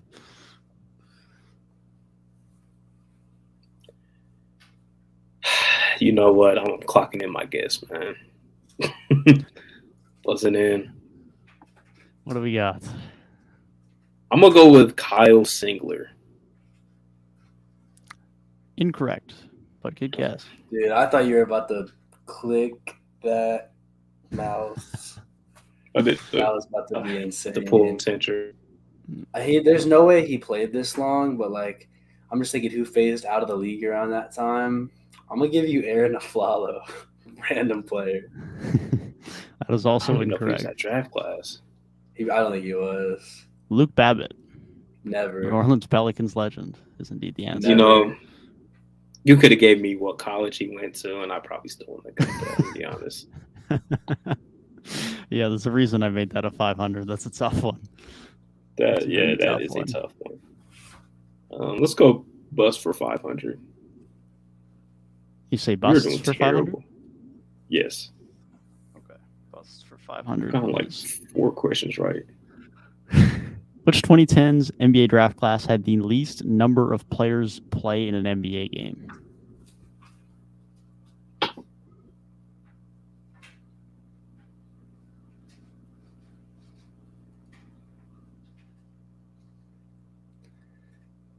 All right, Reek. Listen, You there's got a 1 in 10. there's a 20% chance that points are scored here. There's 10 drafts and 2 guesses between us. We're embarrassing ourselves out here. I don't know who would get a much better score on this Jeopardy, but this is brutal. Devin, this is your most wicked word yet. Yeah, this is a devious selection of questions. I Well, given can't that we have lie. a I was Given that definitely there's deep a- into Basketball Reference cooking some of these up, I'm going to be honest.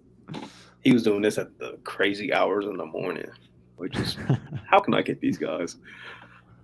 Well, given that there's 10 drafts and I got 10% chance of guessing, I'm gonna buzz and I'm just gonna say 2013 because that draft was very mid. That is incorrect. All Well, right. Gabe, draft, you got though. 1 in 9 chance, brother. I was playing the odds game. I'm gonna buzz. I'm between 2, but I'm gonna give you 2014. That is unfortunately incorrect. Watch it be 22. You guys were both right in front of it. Shit, 2015. dude, I was gonna go either It's the 14 or 15 because those are See. some mid drafts. I was thinking 13, 14, or 16. I didn't think about 2015, but that draft was pretty mild itself. Yeah, every 2010s draft outside of this draft had at least 50 guys playing it. This draft only had 44. It's an exceedingly Jeez. low number compared to most. Jeez, well, we are on the streak of like 10 questions without a correct answer. You guys need to go pick Oh. 100 or 200 here. Get some confidence back. Real talk, man. Let's go on accolades for 100, man. Just build the confidence up. Accolades, what, sir? 100. 100. Okay. Yeah, yeah. Which draft in the 2010s has produced the most MVPs? Buzz. Yeah, Buzz. Yes. It's 2014. They produced 2. Correct. Okay. 2014 it is. Embiid and Jokic. I had to go through it for a second. Had to break the streak, man. Let's go accolades for 500 now. Confidence is back up. Accolades for 500. Which NBA draft in the 2010s has the most players with an all-star appearance? That's a good question. That's a very good question, man. Once again, a 1 in 9 chance or 1 in 10 chance. I'm between 2. Once again, I feel like I've said that a gazillion times this so far. Does seem like it. It's a bit of a theme. Okay. Buzz. Yes. 2011. That was a very big pull. Brings them back into I was the league. thinking I was between Good 2011 guess. and 2016. I feel like 2016 has a lot of guys pretty deep that made it, but 11 had like Clay, IT, like Kawhi, Yeah, Kyrie. that's a good guess. There's a lot of guys. Yeah. That's a great guess. 2016 had 6 and 2011 had 7. Those being Butler, Kyrie, Kawhi, Isaiah Thomas, Clay, Okay. Vucevic, and Kemba Walker. I feel smart for that then, Oosh. man, because the 2 I was between were the 2 top ones. We'll take it. The way Very good this, poll, and the way does give this you episode control is of the board gone. again. That's like That's like a 500-point lead right there. Oh, That's a God. big one. The way this Jeopardy is That's a gone. big poll. I'm not even going to talk any trash, though, because there's a chance I don't get one other question right this whole time. No. You guys got 8 of the 100s and That 200s is left. fair. But yeah, Come we on did. now. We really front loaded the tough questions here, and we're going to keep doing so. 2020's 500. 2020's 500. Jesus. Which 2020 first round draft pick has played the least amount of games?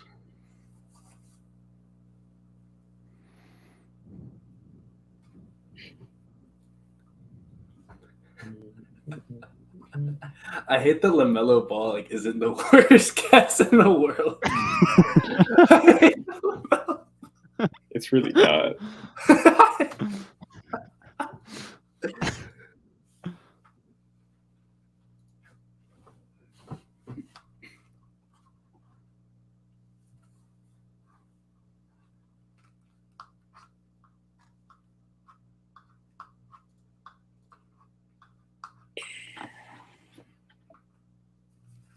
Hmm.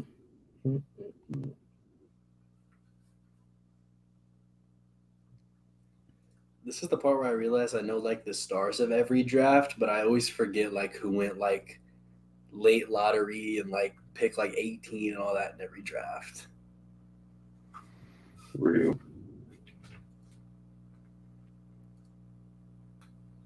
It's the benefit of doing these. Gets you thinking, gain a bit more knowledge. Just like me with my colleges. Now I actually know more than 0.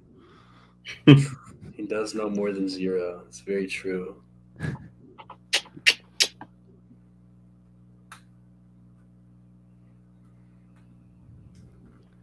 I'll take Would we it. like a hint? Yes. I will need the hint. Okay.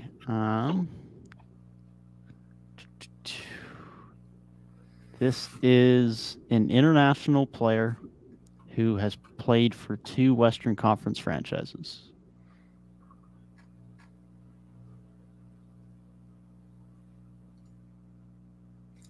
Two franchises already? He was drafted in 2020.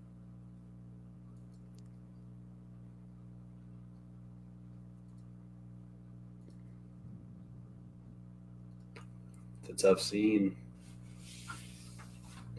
It is a tough one.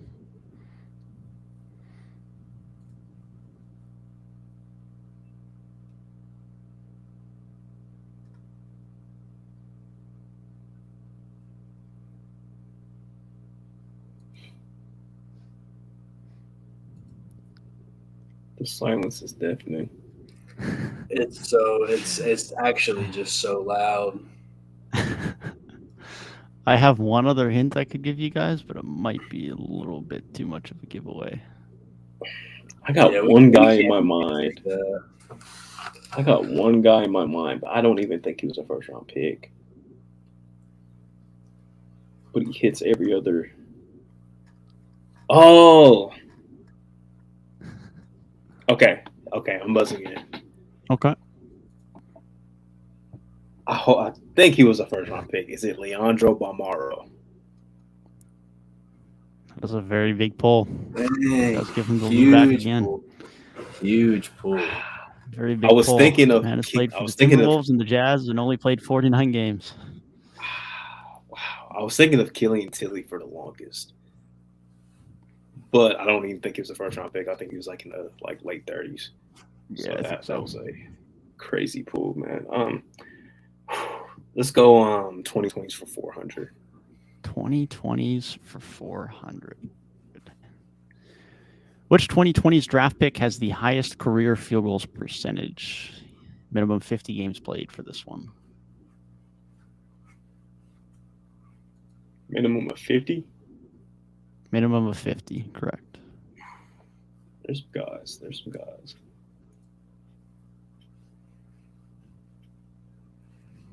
I feel like there's a guy where I've seen this stat come up, and I'm gonna be really mad when I see the answer. I will admit this is probably another question that could have been a 500. This is a tough 400.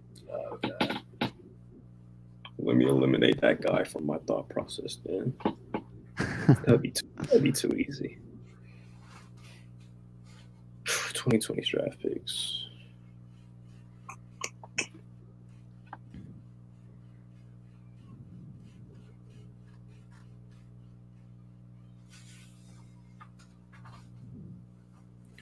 There's definitely a few hints that could be given for this one as well if needed.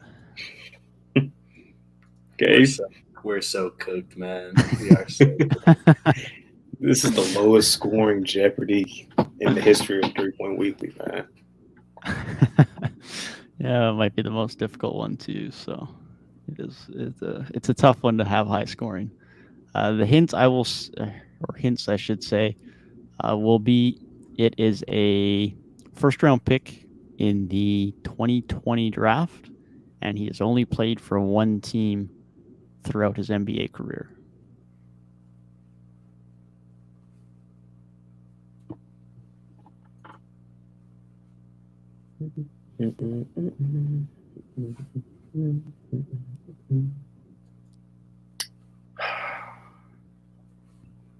One team guy. I have one more I can give if we want. That narrows it down a bit further, but shouldn't be a giveaway.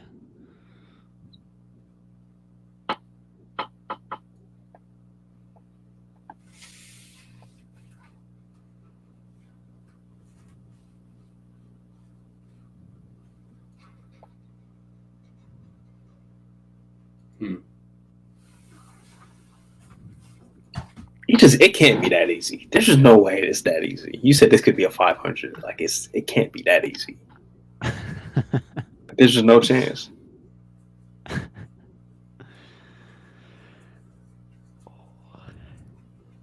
Nah, there's no chance. It can't be that guy. No.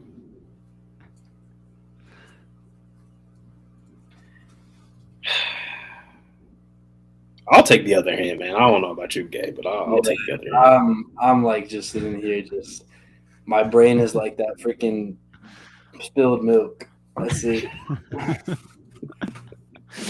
Okay, this is a big, unsurprisingly, who has never played more than 40 games in a season, and for his career averages under 10 minutes a game. Jesus. Like I said, it definitely could have been a 500. It's a tough one.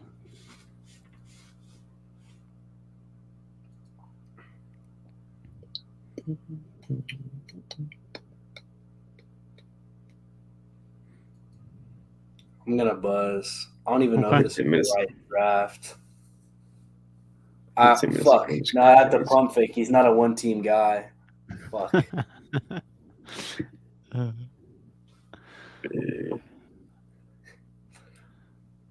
I was definitely about to give you the fattest Jalen Smith of all time. But then I realized he went to Indiana and started getting minutes. Yeah, and became one of the worst volume 3-point shooters in the league percentage-wise this year. Definitely a good pump fake.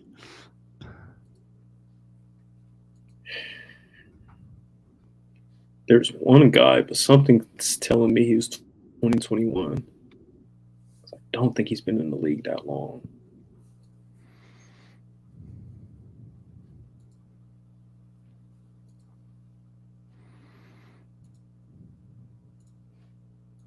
I think we'll have to start getting answers in 30 seconds here. All right. Jesus.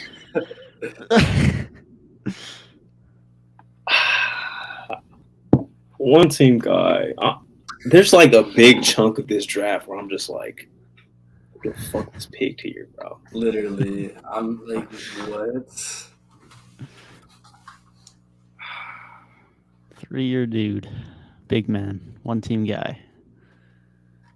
Like he's a true big, right? Yes, he is a center.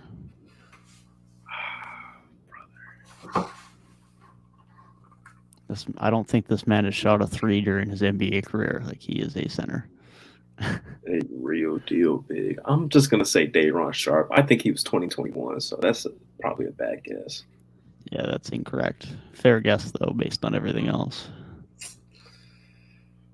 Bro, I'm so unbelievably cooked. Like, I don't even have like a funny guess. I just literally We just throw on the white flag. I'm just throwing the white flag. LaMelo Ball. This guy has actually been in a Jeopardy before. I believe it was what Gabe hosted. It was Utah Jazz related. Udoka Azubuike. Fuck. He was a first round pick. He just screams second round pick to me. He does scream second round pick. He was 27th overall. Oh man. Only one box left on the bottom 3/5. Let's go accolades for 200. Accolades for 200. What players have made the All-Star game from the 2020 NBA draft? Whoa. Buzz, I think. Yes. We got Anthony Edwards, LaMelo Ball, Tyrese Halliburton. I think that's it. We locking that in? Yes. That is correct. Oh. So the only 3 so far from said draft class, and no one has made an All-Star game since that draft class yet.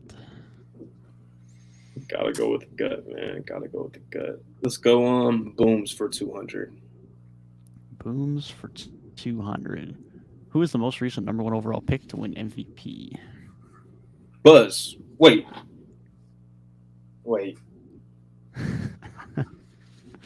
Yes. Yes. Okay. Sorry, yes, Buzz. I've actually seen this trivia question go around quite a lot recently. I believe the most recent guy is Derrick Rose. I think that's correct. Right. Yeah. Shout out to TikTok. Derrick Rose is indeed the most recent. That's crazy to think. The only guy since LeBron to go number 1 to win an MVP. That is crazy to think about. Let's go on. Let's go Booms for 100. Booms for 100. Who was the only second-round pick of the 2010s to win MVP? Yeah. Come on, man. Nikola Jokic. Jokic. Yep. Let's go 2010s for 2. 2010s for 200. Who leads the 2014 draft class in total points? That's actually a good question. I'm going to buzz and go Embiid. He's been a scoring leader. That is incorrect. Gotcha. There's one other guy. Thank you. Thank you for going first. This might not Points even per be a game, good he might guess be up either. there, but I'm gonna say Andrew Wiggins because he doesn't really miss a lot of time. Yeah. and that is indeed what gets you on top of total points. Yeah. And Embiid missed like his first couple seasons. So it makes sense. Yeah, that's what hurt him. Let's go 2010 or 2020s for 2. 2020s for 2. Which lottery selection of the 2020s has played the least NBA games? Don't overthink this one.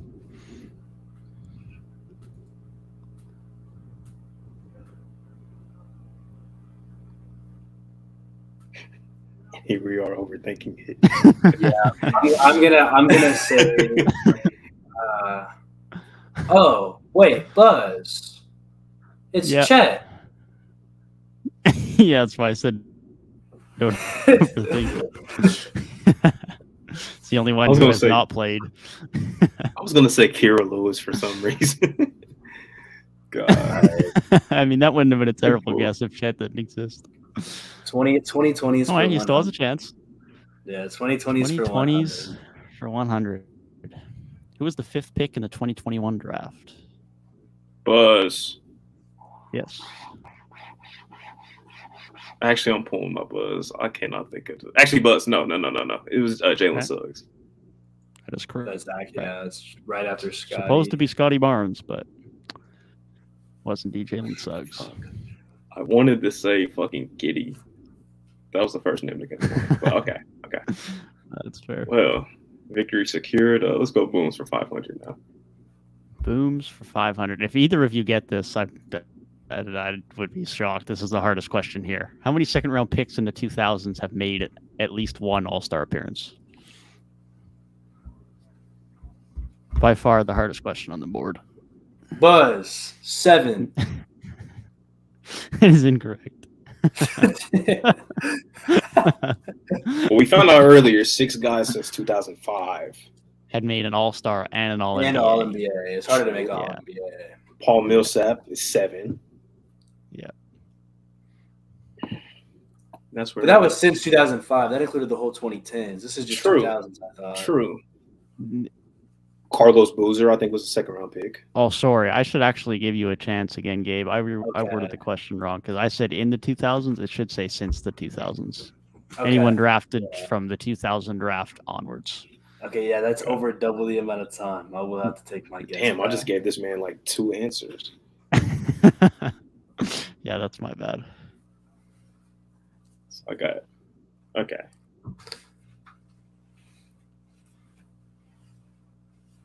I think he was drafted in 2000s.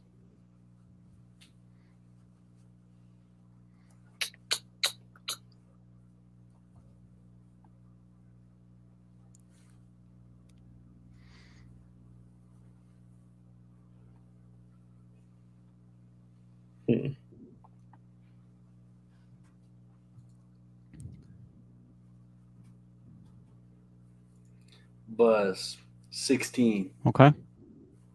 That is incorrect. How did you come up with 16? Did you just throw something out there?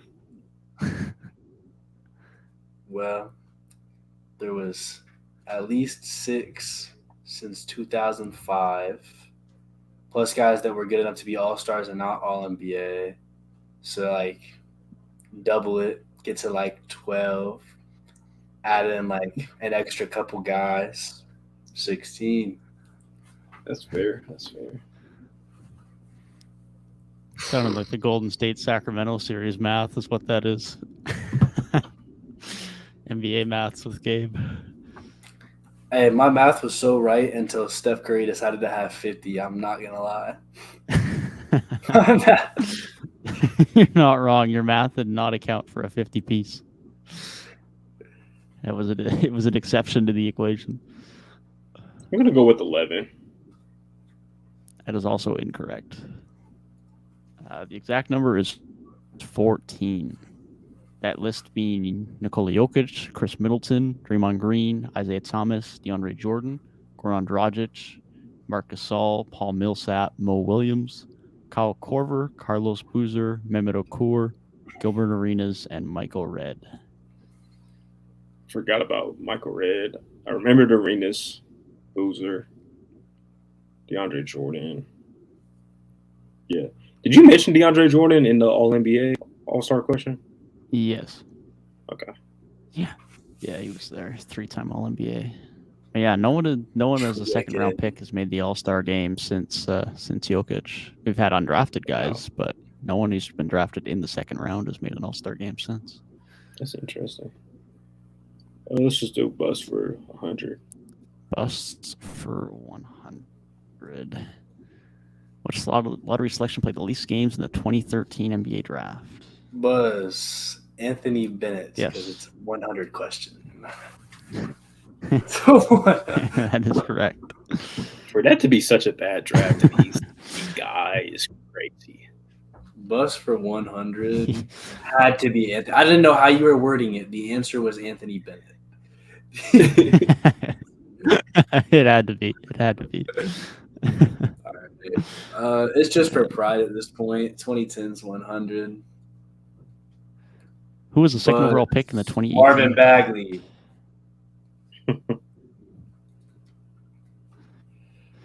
That is correct. It's just for pride at this point, man. Dang. Honestly. And although Tyrik does win, it's not as much of a blowout as it has been in the past. No, I was kind of sick. I'm not going to lie. I was kind of sick because I should have just said no to the hint on the Bolmero question because there was not a chance in hell I was guessing that. So I could have taken 500 points off the board, and it would have been a 100-point game. But at the end of the day, in the spirit of the game, I am glad that we got the moment of the great pool there. And once again, a nice job to my opponent, Tyrik, who remains undefeated and quite possibly our hardest challenge yet. That was crazy, Dev. I don't know, like, what convinced you to do that? I don't know what convinced you to make those questions so difficult, but, off shooting night, for sure, definitely didn't have my best performance, but, the Bolmero pool was definitely a big one. Jan Vesely got 2 shout-outs on this episode, so, I'll take the dub, man. Gabe, as always, it's great playing with you, man, and the streak lives on. It lives on. Yeah, I think Jan Vesely and Leandro Bolmero won you the game. You won by 600, and I think that was a combined 600, 700 points right there. I think it was 7 or 8 for real. Yeah, I think Jan Vesely was. I thought Jan Vesely was at 200. He was at 200. Was it? Yeah. Okay. Yeah. Okay. Yes, Vesely is crazy. He was just so bad. Yeah, he was bad. Like, I don't think he was in the 2K after the year he got drafted. That's horrible. Yeah, he was Very rough. bad. He was rough. What a way to ring in the NBA draft and by having the worst Jeopardy performance of our entire careers. Like, I genuinely I think I scored more points against Garrett. I think you did too. I think you had like 1,900 that game. Yeah. Yeah, maybe. Garrett just was getting everything else. Garrett, yeah, the thing about the one between me and Garrett was the fact that Garrett literally got every single question right. Yeah, that was crazy. But yeah, I mean that Jeopardy was objectively hard. I knew there was going to be some ones in there that it's like, yeah, you're probably not getting these, but I'm going to throw some tough ones in. So that was definitely reasonable. Man.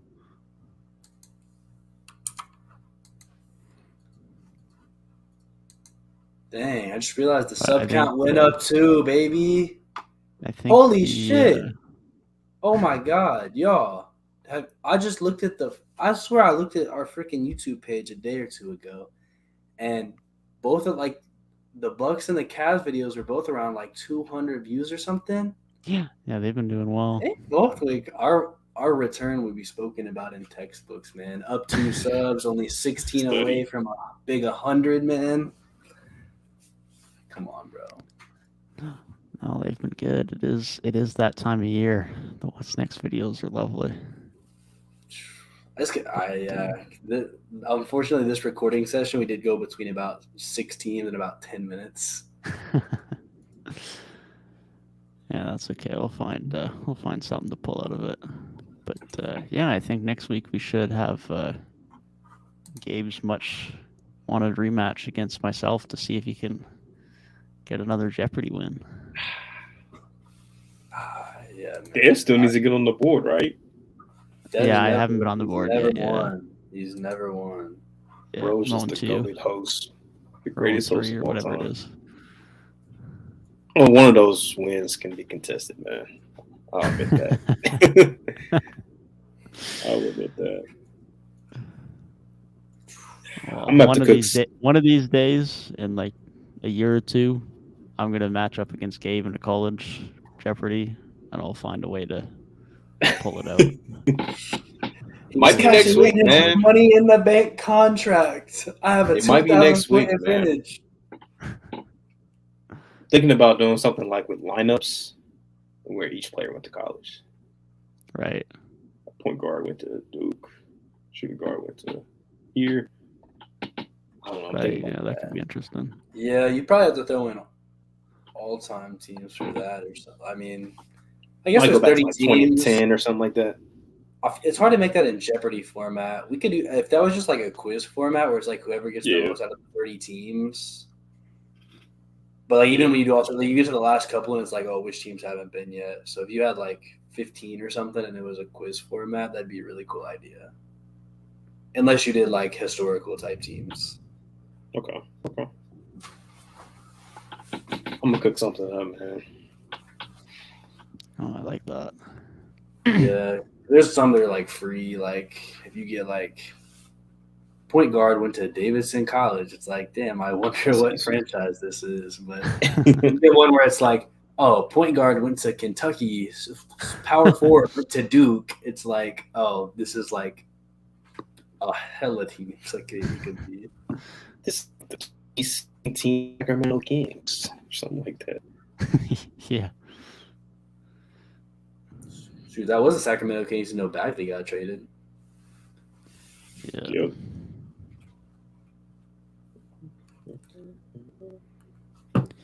Dang, did not realize that the page was popping off like that. The 3-Point Weekly is on the up, I'm afraid.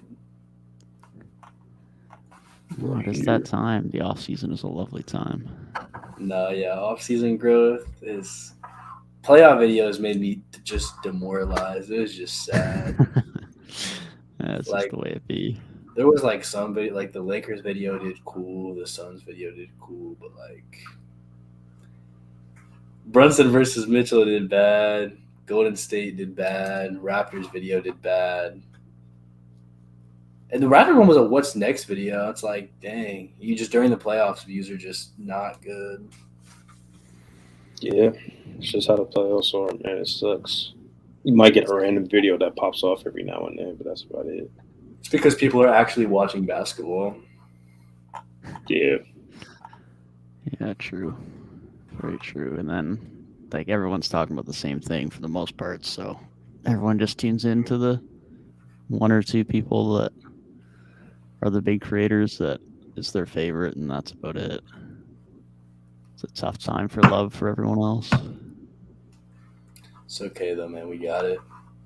There's a set of dude, I think a segment we can do that's not Jeopardy that I want to do is I might have talked about this in a Discord call with you, Devin. I don't know if you were there. But like I want to get a list of like different things and then just like have you guys start now and go back and name like every single one. So like I'll get a list of every single MVP and then it's like going in order starting with Embiid this year, whoever can get back further or just whoever can name more MVPs. And so you guys go back and forth and it's like, oh, I'll take Jokic and then Embiid and you keep naming different MVPs until one of you guys gets like an incorrect guess or something like that. But some sort of thing where it's like there's like a basically a categories type thing. And then it's like, oh, whichever one of you guys go like can name more gets a point. And then so you do that for like MVPs, defensive player of the years, or like if it's a chronological thing with who was the champion that year. I think it'd be a fun game to do in execution. I don't think I'm explaining it very well, but no, I get what you're saying. kind of like a quiz, but you gotta like go in order, basically. Yeah. And it's like if you get to That could like be fun. 2003 and you're like, oh, it was the Lakers, but it was actually the Spurs. You know. I could do I that. think- I could do that. Yeah. But I yeah, could any sort of like, probably cook. categories type stuff like that, because I've seen it with like wrestling videos and stuff, and they'll be like, name like every Money in the Bank winner or something, and then it's like Yeah. somebody gets one wrong, so then the other person like gets the point. You like go back and forth on categories like that, and it's like the first one to get like 7 topics. It's like the first one to get to 4 points will win. I've seen somebody do that with like NFL drafts and like do the entire first round or something like that. Yeah, Yeah, that could be fun. I like that. Definitely.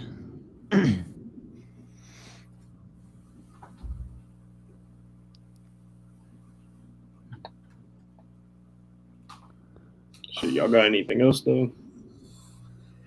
it has been a good, nice little lengthy 3.5 hour. We've been in here for 4, Gabe.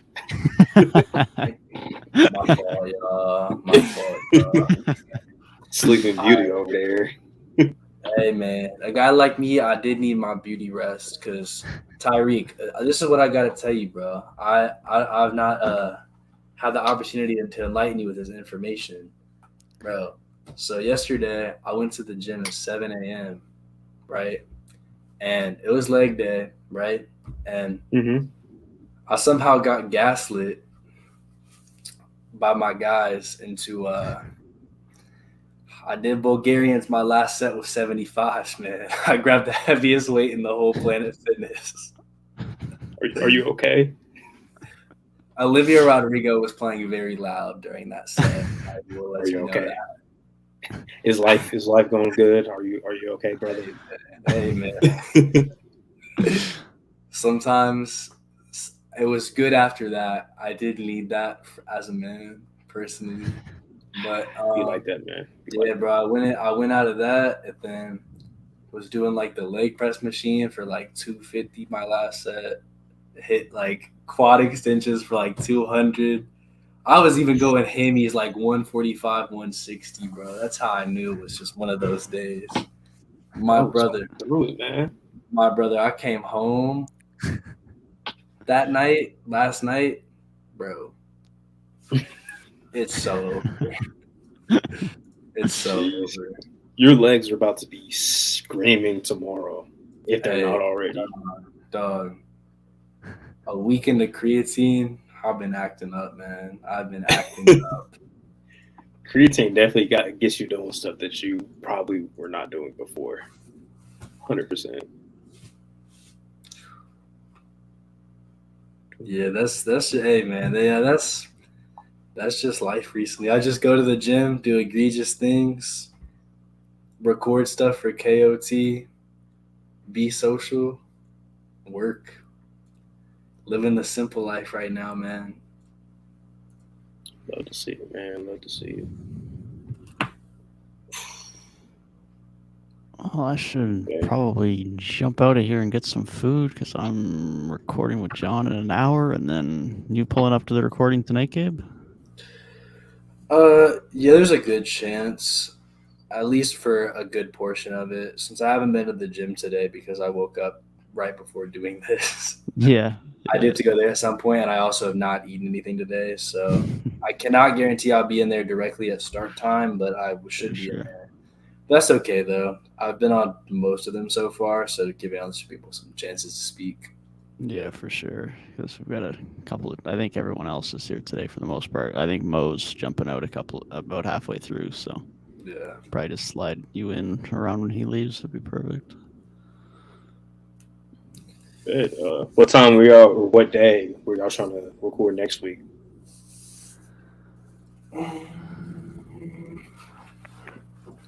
Next week I should be fine.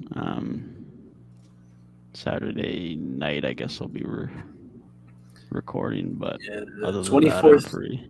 24th, 25th, I work both days. I work 12 to 5 Saturday and 1 to 6 Sunday. So I'm pretty much an evening guy either way, but whichever day is good for y'all. My schedule's like the same. Okay. I should be good either day in the evening, just whichever works for Dev best. We can work around that. Sunday's probably best for me. Okay. Well, yeah, I know like KOT likes to record, like is doing Saturday nights, but I know they said when we first started, like if we are doing this that day, then that's perfectly fine. Yeah, like I don't have to be there, but Sunday would be ideal for sure. That works for me. I should be good. Okay. Sounds good.